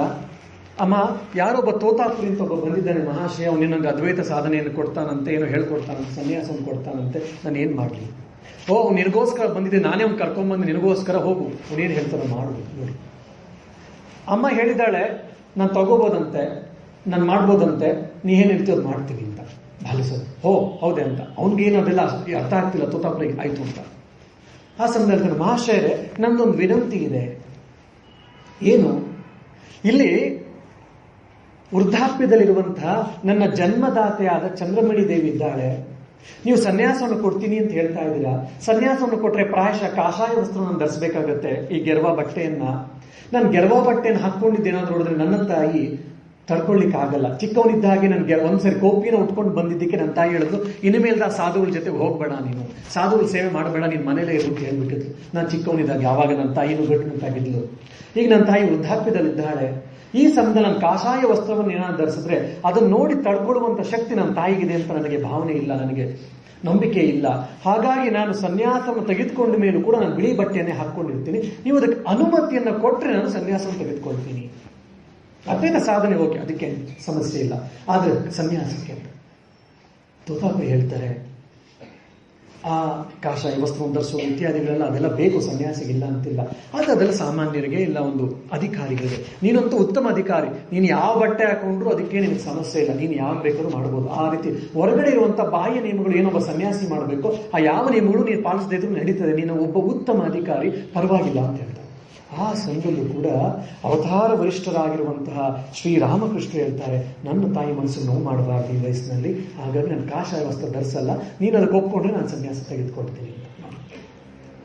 ಸ್ವಾಮಿ ವಿವೇಕಾನಂದ ವೇದಾಂತ ಡಿಮವನ್ನೆಲ್ಲ ಮಾಡಿ ಚಿಕಾಗೋ ಉಪನ್ಯಾಸಗಳೆಲ್ಲ ಮುಗಿಸ್ಕೊಂಡು ಬಂದ್ಮೇಲೆ ಹೇಳ್ತಾರೆ ಒಂದ್ಸರಿ, ನಮ್ಮ ಮನೇಲಿ ತುಂಬಾ ಕಷ್ಟ ಇದ್ದಾಗ ನನ್ನ ತಂದೆ ತೀರ್ಕೊಂಡಂತಹ ಸಮಯದಲ್ಲಿ ಒಂದಷ್ಟು ವರ್ಷ ನಾನು ಸ್ವಲ್ಪ ಕೆಲಸವನ್ನ ಮಾಡಿ ನನ್ನ ತಾಯಿಯನ್ನ ನೋಡ್ಕೊಂಡೆ, ನನ್ನ ಮನೆಯನ್ನ ನೋಡ್ಕೊಂಡೆ. ಆಮೇಲೆ ಶ್ರೀರಾಮಕೃಷ್ಣ ಅಣತಿಯಂತೆ ನಾನು ಯಾವ ಕಾರ್ಯಕ್ಕಾಗಿ ಬಂದಿದ್ದು ನಾನು ಬಂದ್ಬಿಟ್ಟೆ, ಸನ್ಯಾಸವನ್ನು ತೆಗೆದುಕೊಂಡೆ. ಪಾಪ ನನ್ನಿಂದ ನನ್ನ ತಾಯಿ ಯಾವತ್ತೂ ಕೂಡ ಸುಖವನ್ನ ಪಡ್ಲಿಲ್ಲ. ಹಾಗಾಗಿ ಇವಾಗಾದ್ರೂ ನನ್ನ ತಾಯಿಗೆ ಎತ್ಕಿಂಚಿತ್ ಸ್ವಲ್ಪ ಸೇವೆ ಮಾಡಬೇಕು ಅಂತಿದ್ದೀನಿ ಅಂತ ಹೇಳಿ ಆಗ ಢಾಕಾ ಬಾಂಗ್ಲಾದೇಶ್ಗೆ ಮತ್ತು ಕೆಲವು ತೀರ್ಥಕ್ಷೇತ್ರಗಳಿಗೆ ಕರ್ಕೊಂಡು ಹೋಗಿ ತೀರ್ಥಕ್ಷೇತ್ರವನ್ನು ಮಾಡಿಸಿ ಕರ್ಕೊಂಡು ಬರ್ತಾರೆ ಸ್ವಾಮಿ ವಿವೇಕಾನಂದರು. ಚಿಕಾಗೋ ವಿಶ್ವಧರ್ಮ ಸಮ್ಮೇಳನದಲ್ಲಿ ಮತ್ತು ಬೇರೆ ಬೇರೆ ಉಪನ್ಯಾಸಗಳನ್ನು ಮಾಡ್ತಿರುವಂತ ಸಮಯದಲ್ಲಿ ಅವರ ಕೀರ್ತಿ ಉಚ್ಚಾಯ ಸ್ಥಿತಿಗೆ ಹೋಗಿದ್ದಂತಹ ಸಮಯದಲ್ಲಿ ಒಬ್ಬರು ಕೇಳ್ತಾರೆ, ಸ್ವಾಮೀಜಿ ಇಂಥ ಭವ್ಯವಾದ ವ್ಯಕ್ತಿತ್ವ, ನೀವೆಂಥ ಘಟನೆಗಳನ್ನ ರಾಮಾಯಣ ಮಹಾಭಾರತ ಘಟನೆಗಳನ್ನೆಲ್ಲ ನೀವೆಲ್ಲ ಹೇಳ್ತಾ ಇದ್ದಿಲ್ಲ, ಇದೆಲ್ಲ ನಿಮ್ಗೆ ಹೆಂಗ್ ಸಾಧ್ಯ ಆಯಿತು ಅಂದ್ರೆ ಈ ದಿವ್ಯವಾದ ಭವ್ಯವಾದ ವ್ಯಕ್ತಿತ್ವಕ್ಕಾಗ್ಲಿ ನಾನು ಹೇಳ್ತಿರುವಂತಹ ಶೈಲಿ ಆಗಿರ್ಬೋದು ಇದೆಲ್ಲವೂ ಕೂಡ ಇದೆಲ್ಲಕ್ಕೂ ಯಾಕೆ ಕಾರಣ ಅಂದ್ರೆ ನಮ್ಮ ತಾಯಿ. ನಾನು ಚಿಕ್ಕವನಿದ್ದಾಗ ನನ್ನ ತಾಯಿಯ ತೊಡೆಯ ಮೇಲೆ ಮಲ್ಕೊಂಡು ನಾನು ಅವಳು ಕೇಳಿದಂತಹ ರಾಮಾಯಣ ಮಹಾಭಾರತದ ಯಶೋಗಾಥೆಗಳನ್ನ ವೀರರ ಚರಿತ್ರೆಗಳನ್ನು ನಾನು ಕೇಳ್ತಾ ಇದ್ದೆ. ಅದು ನನ್ನ ಮನಸ್ಸಿನ ಮೇಲೆ ಅತ್ಯಂತ ರೀತಿಯಲ್ಲಿ ಅದ್ಭುತವಾದ ರೀತಿಯಲ್ಲಿ ಸ್ಮೃತಿ ಪಟಲ ಮೇಲೆ ಮುದ್ರೆಯನ್ನು ಒತ್ತಿದೆ. ಹಾಗಾಗಿ ನನಗೆ ಇವತ್ತು ಈ ರೀತಿಯಾದ ವ್ಯಕ್ತಿತ್ವ ಇದೆ ಅಂತ ಸ್ವಾಮಿ ವಿವೇಕಾನಂದ ಅವ್ರ ತಾಯಿ ಬಗ್ಗೆ ಹೇಳ್ತಾರೆ. ಶ್ರೀರಾಮಚಂದ್ರನ ಜೀವನದಲ್ಲಿ ನಾವು ಕೇಳಬೇಕಾಗೇ ಇಲ್ಲ. ಧರ್ಮ ಸೂಕ್ಷ್ಮವನ್ನು ಆಗಲೇ ಮಾತಾಡಿದ್ದೀನಿ. ರಾಮ ಮತ್ತೆ ಭರತನ ಸಮಯದಲ್ಲಿ, ಕೌಸಲ್ಯಾದೇವಿ ಹೇಳಿದಂತಹ ಸಮಯದಲ್ಲಿ ಎಲ್ಲ ಶ್ರೇಷ್ಠ ಮಹನೀಯರು ಅಂತ ನಾವೇನು ಇವತ್ತು ಕರಿತೀವಿಲ್ಲ, ಅವರೆಲ್ಲರೂ ಕೂಡ ಅವ್ರ ಸನ್ಯಾಸಿ ಆಗಿರ್ಬೋದು, ಗೃಹಸ್ಥರಾಗಿರ್ಬೋದು, ಅವರೆಲ್ಲರೂ ಕೂಡ ಅವರ ತಂದೆ ತಾಯಿನ ಯಾವ ದೃಷ್ಟಿಯಲ್ಲಿ ನೋಡ್ತಾ ಇದ್ರು, ಎಂತಹ ಗೌರವದಿಂದ ಅವ್ರು ಕಾಣ್ತಾ ಇದ್ರು ಅಂತ ನಾವು ನೋಡ್ಬೋದು. ಅದೇ ರೀತಿ ಶ್ರೀರಾಮಕೃಷ್ಣ ಸನ್ಯಾಸಿ ಶಿಷ್ಯರಲ್ಲೂ ಕೂಡ ನಾವು ಕಾಣ್ಬೋದು. ಯಾರು ಕೂಡ ಉಡಾಫಿಯಿಂದ ತಂದೆ ತಾಯಿನ ನೋಡ್ಕೊಳ್ಳಿಲ್ಲ. ಯಾಕೆ ನಾನು ಇದನ್ನು ಹೇಳ್ತಾ ಇದ್ದೀನಿ ಅಂದ್ರೆ ನಾವು ಗೃಹಸ್ಥರಾದಂಥವ್ರು ಹೇಗಿರಬೇಕು ಅನ್ನೋದಕ್ಕೆ, ತಂದೆ ತಾಯಿಗಳನ್ನ ನಾವು ಹೇಗೆ ಸಾಕಬೇಕು ಅನ್ನೋದಕ್ಕೆ. ಆವಾಗ ಮಾತ್ರ ನಾವು ಗೃಹಸ್ಥರಾಗ್ತೀವಿ, ಇಲ್ಲ ನಾವು ಸಂಸಾರಿಗಳಾಗ್ತೀವಿ ನೋಡಿ. ಮತ್ತೆ ಇನ್ನೂ ಒಂದಂದ್ರೆ, ಇನ್ನು ನಾವು ತಂದೆ ಮತ್ತು ತಾಯಿ ಆಶೀರ್ವಾದವನ್ನು ಮಾಡಿದ್ರೆ, ಏನೇ ಆಗಲಿ ಅವ್ರು ಯಾರೇ ಆಗಲಿ ಅವ್ರ ಆಶೀರ್ವಾದ ನಮ್ಗೆ ಸಿಕ್ತು ಅಂದರೆ ಜೀವನದಲ್ಲಿ ಅದು ನಮ್ಮನ್ನು, ಅವ್ರು ಯಾವ ಭೋಗಿಗಳಾಗಿರ್ಬೋದು, ಯೋಗಿಗಳ ಕುಡುಕರಾಗಿರ್ಬೋದು, ಏನೇ ಆಗಿರ್ಬೋದು, ಅವರು ನಿಜವಾಗ್ಲೂ ಹೃದಯದಿಂದ ತಂದೆ ಮತ್ತು ವಿಶೇಷವಾಗಿ ತಾಯಿ ನಮ್ಮನ್ನು ಆಶೀರ್ವಾದ ಮಾಡಿದ್ರು ಅಂದರೆ ಅವಾಗ ನಮ್ಮ ಜೀವನ ತುಂಬ ಮುಂದಕ್ಕೆ. ಹಾಗಾಗಿ ಸನ್ಯಾಸಿ, ಇಡೀ ಜಗತ್ತಿನಲ್ಲಿ ಸನ್ಯಾಸ ಜೀವನ ಅತ್ಯಂತ ಉನ್ನತವಾದ ಸಾಧನೆ ಎದುಕೊಟ್ಟಿದ್ರು ಕೂಡ ಪ್ರೈಮ್ ಮಿನಿಸ್ಟರ್ ರಾಜ ಮಹಾರಾಜ್ ಕೂಡ ಬಂದು ನಮಸ್ಕಾರ ಮಾಡುವಂತ ಇದನ್ನು ನಾವು ನಮ್ಮ ಸನಾತನ ಧರ್ಮದಲ್ಲಿ ಕಂಡು ಕೂಡ ಸನ್ಯಾಸಿ 3 ಜನಕ್ಕೆ ನಮಸ್ಕಾರ ಮಾಡ್ತಾನೆ. ಒಂದು ಭಗವಂತನಿಗೆ ಸನ್ಯಾಸ ತೆಗೆದುಕೊಂಡ ಮೇಲೂ ಕೂಡ, ಒಂದು ಭಗವಂತನಿಗೆ, 2ನೇದು ಗುರುವಿಗೆ, 3ನೇದು ತಾಯಿ. ಸನ್ಯಾಸವನ್ನು ತೆಗೆದುಕೊಂಡು ಸಂಸಾರಕ್ಕೆ ಮತ್ತೆ ಆ ಕುಟುಂಬಕ್ಕೆ, ಆ ಗೋತ್ರಕ್ಕೆ, ಆ ಮನೆಗೆ ನನಗೆ ಯಾವ ಸಂಬಂಧವಿಲ್ಲ ಅಂತೇಳಿ ಆತ್ಮಶ್ರಾದ್ದವನ್ನು ನಾವು ಮಾಡ್ಕೊಂಡಿದ್ರು ಕೂಡ ಶಾಸ್ತ್ರಗಳು ನಮ್ಗೆ ಹೇಳ್ತವೆ, ನೀವು ನಿಮ್ಮ ತಂದೆ ತಾಯಿಗಲ್ಲ ತಾಯಿಗೆ ನಮಸ್ಕಾರವನ್ನು ಮಾಡಬೇಕು ಅಂತ. ಸನ್ಯಾಸ ಆದ್ಮೇಲೆ ತಂದೆನೇ ಸನ್ಯಾಸಿಗೆ ನಮಸ್ಕಾರ ಮಾಡಬೇಕು ಅಂತ ಶಾಸ್ತ್ರಗಳು. ಬಟ್ ಸಾಮಾನ್ಯವಾಗಿ ತಂದೆಯಿಂದ ನಾವು ನಮಸ್ಕಾರಗಳನ್ನು ಸ್ವೀಕರಿಸಲ್ಲ. ಆದರೆ ಅದೇ ಸನ್ಯಾಸಿ ತಾಯಿಗೆ ನಮಸ್ಕಾರ ಮಾಡಬೇಕು, ಸಾಷ್ಟಾಂಗ ನಮಸ್ಕಾರ ಮಾಡಬೇಕು ಅಂತ ಹೇಳ್ತಾರೆ. ಅದು ನಮ್ಮ ಶಾಸ್ತ್ರದಲ್ಲಿ ತಾಯಿಗೆ ಕೊಟ್ಟಿರುವಂತಹ ಸ್ಥಾನ. ಅಂತಹ ಸ್ಥಾನವನ್ನು ನಾವು ಮಾಡಿದಾಗ, ಅಂತಹ ಮೌಲ್ಯವನ್ನು ನಾವು ಜೀವನದಲ್ಲಿ ಅಳವಡಿಸಿಕೊಂಡಾಗ ಮಾತ್ರ ನಾವು ಶ್ರೇಷ್ಠ ವ್ಯಕ್ತಿಗಳಾಗ್ತೀವಿ. ಮಹಾ ಮೇಧಾವಿಗಳು ಎಷ್ಟೊಂದು ಜನ ಸಿಗ್ತಾರೆ, ಮಹಾ ಪಂಡಿತರು ಸಿಗ್ತಾರೆ, ಇನ್ನು ಮಲ್ಟಿ ಟ್ಯಾಲೆಂಟೆಡ್ ಪೀಪಲ್ ಅಂತ ನಾವೇನು ಕರಿತೀವಿ ಅಂತೆಲ್ಲ ಆಗ್ತಾರೆ. ಆದ್ರೆ ನಿಜವಾದ ವ್ಯಕ್ತಿಗಳು ನಾವು ಆಗ್ಬೇಕು ಅಂದ್ರೆ, ನಿಜವಾದ ಅರ್ಥದಲ್ಲಿ ನಾವು ಜೀವನವನ್ನು ಮಾಡಬೇಕು ಅಂತ ಅಂದ್ರೆ ಈ ರೀತಿಯಾದ ಗುಣಗಳನ್ನ ನಾವು ನಮ್ಮ ಜೀವನದಲ್ಲಿ ಅಳವಡಿಸ್ಕೊಳ್ಬೇಕು. ಆವಾಗ ಮಾತ್ರ ಮುಂದಕ್ಕೆ ಹೋಗ್ಲಿಕ್ಕೆ ಸಾಧ್ಯ. ಈ ರೀತಿಯಾದ ನೈತಿಕ ಬುಡ ನಮ್ದು ಭದ್ರವಾಗಿದ್ದಾಗ ನಮ್ಮ ಆಧ್ಯಾತ್ಮಿಕ ಜೀವನ ಮಲ್ಟಿ ತರ, ಮಲ್ಟಿಫ್ಲೆಕ್ಸ್ ತರ ನಮ್ದು ಕೂಡ ಅಪಾರ್ಟ್ಮೆಂಟ್ ತರ ದೊಡ್ಡ ದೊಡ್ಡದನ್ನು ನಾವು ಕಟ್ಕೊಂಡು ಹೋಗ್ಬೋದು. ಅದಕ್ಕೋಸ್ಕರ ಈ ಒಂದೊಂದು ಗುಣಗಳನ್ನ ಕೂಡ ಇವರ ಒಂದೊಂದು ಘಟನೆಯನ್ನ ತುಂಬಾ ವಿಶ್ಲೇಷಣವಾಗಿ ತುಂಬಾ ಬಿಡಿಸಿ ಹೇಳ್ತಾ ಇರೋದು. ಸೊ ಮಾಸ್ಟರ್ಗೆ ಶ್ರೀರಾಮಕೃಷ್ಣ ಕೃಪೆ ಯಾಕೆ ಬಂತು, ಶ್ರೀರಾಮಕೃಷ್ಣ ಇವನನ್ನು ಯಾಕೆ ಸ್ವೀಕರಿಸಿದ್ರು ಅಂದ್ರೆ ಈ ರೀತಿಯಂತ ಅದ್ಭುತವಾದ ಗುಣಗಳನ್ನಿತ್ತು ಅಂತ. ನಮ್ಮನ್ನ ನಿಮ್ಮನ್ನ ಯಾಕೆ ಸ್ವೀಕರಿಸಲಿಲ್ಲ ಅಂದ್ರೆ ಇದಕ್ಕೆ. ಇನ್ನ ಬ್ರಾಹ್ಮ ಸಮಾಜದ ಪ್ರಭಾವವನ್ನು ಕೂಡ ನಾವು ಮಾಸ್ಟರ್ ಮಹಾಶಯನ ಜೀವನದಲ್ಲಿ ನಾವು ನೋಡ್ತೀವಿ. ತಾಯಿಯ ತೀರ್ಕೊಂಡ ಮೇಲೆ ಮನೆಯಲ್ಲಿ ವಿರಸ ಉಂಟಾದ ಮೇಲೆ ಹಲವಾರು ದಿವಸ ಏನ್ ಮಾಡಬೇಕು ಅಂತ ಆಲೋಚನೆ ಸಾಕಷ್ಟು ಬರುತ್ತೆ. ಮಾಸ್ಟರ್ ಮಹಾಶಯ ಸಾಕಷ್ಟು ರೀತಿಯಲ್ಲಿ ಮಹಾಮೇಧಾವಿ, ಸಾಕಷ್ಟು ರೀತಿಯಲ್ಲಿ ಮನೆಯಲ್ಲಿರುವಂತಹ ವಿರಸತೆಯನ್ನ, ಸಮಸ್ಯೆಗಳನ್ನ ಪರಿಹಾರಕ್ಕೆ ಏನು ಸಾಧ್ಯ ಆಗುತ್ತೋ ಪರಿಹಾರ, ಅವನ ಮನಸ್ಸಿಗೆ ಏನೇನು ಆವಾಗ ಸಮಯದಲ್ಲಿ ಬರುತ್ತೋ ಆ ಪರಿಹಾರವನ್ನೆಲ್ಲ ಹಾಕೊಂಡು ಅಳವಡಿಸಿಕೊಂಡು ಮನೆಯಲ್ಲಿರುವಂತಹ ಸಂಸಾರದ ತಾಪತ್ರಯಗಳನ್ನು ನಿವಾರಿಸಬೇಕು ಅಂತ ಪ್ರಯತ್ನವನ್ನ ಮಾಸ್ಟರ್ ಮಹಾಶಯ ಮಾಡ್ತಾರೆ. ಅದೃಷ್ಟವೋ, ದುರಾದೃಷ್ಟವೋ, ಪ್ರಾರಬ್ಧವೋ, ವಿಧಿಯೋ ಏನನ್ನು ಬೇಕಾದ್ರೂ ಕರಿಬೋದು, ಆದರೆ ಅದು ಸಾಧ್ಯ ಆಗ್ತಾ ಇಲ್ಲ. ಹಾಗಾಗಿ ಅಂತರಂಗದಲ್ಲಿದ್ದಂತಹ ಅಂತರಂಗಿಗಳಾಗಿರುವಂತಹ ಈ ಮಾಸ್ಟರ್ ಮಹಾಶಯರಿಗೆ ಪ್ರತಿನಿತ್ಯ ಒಂದು ಬೆಂಕಿಯ ಮೇಲೆ ಅವ್ರ ಜೀವನವನ್ನು ಮಾಡ್ತಾ ಇದ್ದೀವಿ, ಬೆಂಕಿಯಲ್ಲಿ ನಾವು ಕೂತ್ಕೊಂಡಿದ್ದೀವಿ ಅನ್ನುವಂಥ ಭಾವನೆ ಅವ್ರಿಗೆ ಉಂಟಾಗ್ತಾ ಇದೆ. 1 ದಿವಸ ಆಯಿತು, 2 ದಿವಸ ಆಯಿತು, 3 ದಿವಸ ಆಯಿತು, 4 ದಿವಸ ಆಯಿತು, 1 ವಾರ ಆಯಿತು, 2 ವಾರ ಆಯಿತು, 3 ವಾರ ಆಯಿತು, 1-2 ತಿಂಗಳುಗಳೇ ಆಯಿತು, ಇಲ್ಲ 1 ವರ್ಷ ಮುಗಿತಾ ಬಂತು. ಏನಾದರೂ ಇದಕ್ಕೊಂದು ಅಂತ್ಯ ಸಿಗ್ತಾ ಇಲ್ಲ. ಹತಾಶನಾಗಿದ್ದಾನೆ ಮಾಸ್ಟರ್ ಮಹಾಶಯ. ಯೌವನ ಅವಸ್ಥೆ ಪ್ರಾಯಶಃ 25-26 ವಯಸ್ಸಾಗಿರ್ಬೋದು ಅಷ್ಟೇ ಪಾಪ. ಆಗಲೇ 2 ಮಕ್ಕಳು ಬೇರೆ ಆಗ್ಬಿಟ್ಟಿದ್ದಾರೆ. ಒಳ್ಳೆಯ ಪತ್ನಿ ಸಿಕ್ಕಿದ್ದಾಳೆ. ಆದರೆ ಈ ಮನೇಲಿ ಉಂಟಾಗಿರುವಂಥ ಹಲವಾರು ರೀತಿಯ ಸಮಸ್ಯೆಗಳಿಂದ ಅವನು 1 ವರ್ಷ 1.5 ವರ್ಷ ಮಾಡಿ ನೋಡಿ ನೋಡಿ ನೋಡಿ ಸಾಕಾಗೋಯ್ತು. ಒಂದು ದಿವಸ ಮಾಸ್ಟರ್ ಮಹಾಶಯ ಏಕಾಂತವಾಗಿ ಕೂತಿದ್ದಾರೆ. ಏನು ಮಾಡಿದ್ರು, ಯಾವ ರೀತಿ ನನ್ನ ಪ್ರಯತ್ನವನ್ನು ಪಟ್ಟರು ಕೂಡ ಈ ಮನೆಯಲ್ಲಿ ಶಾಂತಿಯನ್ನು ತರಲಿಕ್ಕೆ ಆಗ್ತಾ ಇಲ್ವಲ್ಲ, ಸಾಮರಸ್ಯತೆಯನ್ನು ತರಲಿಕ್ಕೆ ಆಗ್ತಾ ಇಲ್ವಲ್ಲ, ಈ ಸಮಸ್ಯೆಗಳನ್ನು ಅಟ್ಲೀಸ್ಟ್ ಕಡಿಮೆನೂ ಸರಿಯಾಗಿ ಮಾಡ್ಲಿಕ್ಕೆ ಆಗ್ತಿಲ್ವಲ್ಲ. ಏನ್ ಮಾಡಲಿ ಹತಾಶ ಭಾವನೆ. ಈ ಹತಾಶ ಭಾವನೆ ಬಂದ ನೋಡಿ, ಎಂಥ ಮಹಾಮೇಧಾವಿಗಳಾದರೂ ಅವ್ರ ಯಾವ ವಿವೇಕವೂ ಕೂಡ ನಮಗೆ ಕೆಲಸಕ್ಕೆ ಬರಲ್ಲ ಅಂತ ಆವಾಗ ಅನಿಸ್ತು ಆತ್ಮಹತ್ಯೆ. ಮಹಾಪಾಪ ಗೊತ್ತು ಅವನಿಗೂ ಕೂಡ, ಶಾಸ್ತ್ರವನ್ನು ಓದಿದ್ದಾನೆ, ಮಹಾಮೇಧಾವಿ ಅಂತ ಇದ್ರೂ ಕೂಡ ಆಲೋಚನೆ ಮಾಡಿಬಿಟ್ಟ ಮಾಸ್ಟರ್ ಮಹಾಶಯ, ಆತ್ಮಹತ್ಯೆಯನ್ನು ಮಾಡ್ಕೊಂಡ್ಬಿಡ್ತೀನಿ ಅಂತ ನಿರ್ಧಾರ ಮಾಡಿದ್ದಾನೆ. ಒಂದು ದಿವಸ ಯಥಾಚಿತ್ತಾಗಿ ಶಾಲೆ ಕೆಲಸವನ್ನು ಮುಗಿಸ್ಕೊಂಡು ಮನೆಗೆ ಬಂದ. ಸಂಜೆ ಆಗಿದೆ, ಆತ್ಮಹತ್ಯೆ ಮಾಡ್ಕೋಬೇಕು ಅಂತ ಡಿಸೈಡ್ ಮಾಡಿಬಿಟ್ಟಿದ್ದಾನೆ, ನಿಶ್ಚಯ ಮಾಡಿದ್ದಾನೆ. ಮನೇಲಿ ಯಾರಿಗೂ ಹೇಳಿಲ್ಲ, ಏನು ಆಗ್ದವ್ ನನಗೆ ನಾಟಕ ಮಾಡ್ತಾ ಇದ್ದಾನೆ. ರಾತ್ರಿ 10 ಗಂಟೆಗೆ ಎಲ್ಲ ಅಷ್ಟೊಂದು ಮಲ್ಕೊಳ್ಳುವಂಥ ಸಮಯ. 10 ಗಂಟೆಗೆ ನಿಧಾನವಾಗಿ ಬಾಗಿಲನ್ನು ತೆಗೆದು ಮನೆಯಿಂದ ಆಚೆಗೆ ಕಾಲಿಡಬೇಕು. ನಿಕುಂಜಾದೇವಿ ತನ್ನ 2 ಮಕ್ಕಳನ್ನು ಎಬ್ಬರಿಸಿಕೊಂಡು ಗಂಡನ ಹಿಂದೆ ನಡೆದೇ ಬಿಟ್ಲು. ಇದು ನಮ್ಮ ಭಾರತದ ಸ್ತ್ರೀಯರ ಮಹತ್ವ. ಪ್ರಾಯಶಃ ಪಾಶ್ಚಾತ್ಯ ದೇಶದಲ್ಲೂ ನಾವು ನೋಡಬಹುದು, ಪಾಶ್ಚಾತ್ಯ ಸಂಸ್ಕೃತಿಯಲ್ಲೂ ನಾವು ನೋಡಬಹುದು ಇದನ್ನ, ಆದರೆ ವಿಶೇಷವಾಗಿ ನಮ್ಮ ಭಾರತದಲ್ಲಿ ಇದನ್ನು ನಾವು ನೋಡಬಹುದು. ಅದಕ್ಕೆ ಅರ್ಧಾಂಗಿ, ಧರ್ಮಲಕ್ಷ್ಮಿ, ಮನೆಯ ಗೃಹಿಣಿ, ಮನೆಯ ಸಂಪತ್ತು ಯಾವುದು ಅಂತಂದ್ರೆ ಆ ಹೆಂಡತಿಯನ್ನ ಅಂತ ನಾವು ಯಾಕೆ ಕರಿತೀವಿ ಅಂತ ಹೇಳಿದ ಇದಕ್ಕೆ. ನಿಕುಂಜಾದೇವಿ ಹತ್ರ ಇವನು ಯಾವತ್ತೂ ಸಮಸ್ಯೆಯನ್ನು ಮಾತಾಡಲಿಲ್ಲ. ಒಂದು ದಿವಸ ಅದು ಸಂಸಾರ ಸಮಸ್ಯೆಗಳನ್ನ, ನನಗೆ ಕಷ್ಟ ಅಂತ ಯಾವತ್ತೂ ಹೇಳ್ಕೊಂಡಿರ್ಲಿಲ್ಲ, ನನಗೆ ಟೆನ್ಷನ್ ಆಗಿದೆ ಅಂತ ಹೇಳ್ಕೊಂಡಿರ್ಲಿಲ್ಲ, ನಾನು ಸೂಸೈಡ್ ಮಾಡ್ಕೊಳ್ತೀನಿ ಅಂತ ಹೇಳೇ ಇಲ್ಲ. ಆದರೂ ಕೂಡ ನಿಕುಂಜಾದೇವಿ ಅಬ್ಸರ್ವ್ ಮಾಡಿದ್ಲು, ತನ್ನ ಪತಿ ದೇವನ ಮನಸ್ಸಿನಲ್ಲಿ ಸಾಕಷ್ಟು ಬದಲಾವಣೆಗಳು ಉಂಟಾಗ್ತಾ ಇದೆ. ಅವನು ಮೊದಲಿನಂತೆ ಇಲ್ಲ, ಅವನ ಜೀವನದಲ್ಲಿ ಏನೋ ಏರುಪೇರುಗಳು ಉಂಟಾಗ್ತಾ ಇದೆ, ಏನೋ ಆಘಾತ ಆಗುವಂತಹ ಪರಿಸ್ಥಿತಿ ಇದೆ ಅಂತ ನಿಕುಂಜಾದೇವಿ, ಅವಳು ಕೂಡ ಯಾವುದನ್ನೂ ಓದಲಿಲ್ಲ ಅಂತ, ಇವನಾದ್ರೂ ಗ್ರಾಜ್ಯುಯೇಟ್ ಪೋಸ್ಟ್ ಗ್ರಾಜ್ಯುಯೇಟ್ ಆಗಿದ್ರು ಕೂಡ ನಿಕುಂಜಾದೇವಿ ಏನನ್ನೂ ಕೂಡ ಓದಿಲ್ಲ ಅಂದಿದ್ರು ಕೂಡ ಆ ಸದ್ಗೃಹಿಣಿ, ಮನೆಯ ಲಕ್ಷ್ಮಿ, ಆ ನಿಕುಂಜಾದೇವಿ ತನ್ನ ಪತಿ ದೇವನ ಮನಸ್ಸನ್ನು ಅವನು ಅರ್ಥ ಮಾಡ್ಕೊಂಡ್ಬಿಟ್ಟಿದ್ಲು. ನಿಧಾನವಾಗಿ ಯಾರು ಹೇಳದೆ ಹೆಂಡತಿ ಮಕ್ಕಳು ಮಲ್ಕೊಂಡಿದ್ದಾರೆ ಅಂತ ಅನ್ಕೊಂಡು ಇವನು ನಿಧಾನವಾಗಿ ಬಾಗಿಲನ್ನು ತೆರೆದು ಆಚೆ ಕಾಲಿಡಬೇಕಂತ ಸಮಯ ನಿಕುಂಜಾದೇವಿ 2 ಮಕ್ಕಳನ್ನ ಎಬ್ಬಿಸ್ಕೊಂಡು ಬಂದೇ ಬಿಟ್ಲು. ಮಾಸ್ಟರ್ ಮಹಾಶಯ ಬೆಬ್ಬೆ ಅಂತ ಹೇಳಕ್ ಸ್ಟಾರ್ಟ್ ಮಾಡಿ, ಯಾಕೆ ನಿಕುಂಜ ಇಲ್ಲಿ ಬರ್ತಾ ಇದೆಯಾ, ಯಾಕೆ ಬರ್ತಾ ಇದೆಯಾ, ಏನು ಅಂತ ಹೇಳಿ. ಏನು ಆಗ್ತದೆ ನನಗೆ, ಏನೂ ಇಲ್ಲ, ನಿಮ್ಮ ಜೊತೆ ಬರಬೇಕು, ನೀವೆಲ್ಲ ಹೋಗ್ತಾ ಇದ್ದೀರ, ನಾನು ನಿಮ್ಮ ಜೊತೆ ಬರಬೇಕು ಅಂತ ಅವಳು ಅಷ್ಟು ಸಿಂಪಲ್ ಆಗಿ ನ್ಯಾಚುರಲ್ ಆಗಿ ಅವಳು ಹೇಳ್ತಾ ಇದ್ದಾಳೆ. ನಿಮ್ಮಲ್ಲಿ ಏನೋ ಹೆಚ್ಚು ಕಮ್ಮಿ ಆಗ್ತಾ ಇದೆ, ಹಾಗಾಗಿ ನಾನು ನಿಮ್ಮಿಂದ ಬರ್ತಾ ಇದೆ ಅಂತ ಅವಳು ಕೂಡ ಹೇಳಿಲ್ಲ. ಸುಮ್ಮನೆ ನೀವೆಲ್ಲ ಹೊಟ್ಟಿದ್ರಲ್ಲ, ಅದಕ್ಕೆ ನಾನು ಮಕ್ಕಳು ನಿಮ್ಮಿಂದ ಬರಬೇಕು ಅಂತಿದ್ದೀವಿ ಅಂತ. ನೋಡಿ, ಸಪ್ತಪದಿಯನ್ನು ತುಳುವಂಥ ಸಮಯದಲ್ಲಿ ಧರ್ಮೇಚ ಅರ್ಥೇಚ ಕಾಮೇಚ ನಾತಿಚರಾಮಿ ಅಂತ ಪ್ರಾಯಶಃ ನಮ್ಮ ಸಮಸ್ಯೆ ಏನಪ್ಪ ಅಂದ್ರೆ, ಸಂಸ್ಕೃತ ಮಂತ್ರಗಳು ಪುರೋಹಿತರೆಲ್ಲ ಹೇಳ್ತಾ ಇರ್ತಾರೆ, ನಾವು ವಿಡಿಯೋ ಕವರೇಜ್ ಫೋಟೋ ಸೆಷನ್ ನಾವು ಬಿಸಿ ಇರ್ತೀವಿ ಮಂತ್ರದಲ್ಲಿ, ಆ ಮದುವೆಗಳಲ್ಲಿ ಸಮಾರಂಭಗಳಲ್ಲಿ ಅವ್ರ ಕೊನೆಗೆ ಮಮ ಅಂತ ಹೇಳ್ಕೊಡಿ ಅಂದ್ರೆ ನಾನು ಹೇಳಿದೆ ಅದನ್ನೇ ಅಂತ ಹೇಳಿ ಅಂತ ಮಮ ಅಂತ ಹೇಳ್ಬಿಟ್ಟು ಮುಗಿಸ್ಬಿಡ್ತೀವಿ. ಸಪ್ತಪದಿಯನ್ನ ಗಂಡ ಹೆಂಡತಿಯ ಹೆಬ್ಬೆಟ್ಟನ್ನ ಇಟ್ಕೊಂಡು ಹೋದದ್ದು.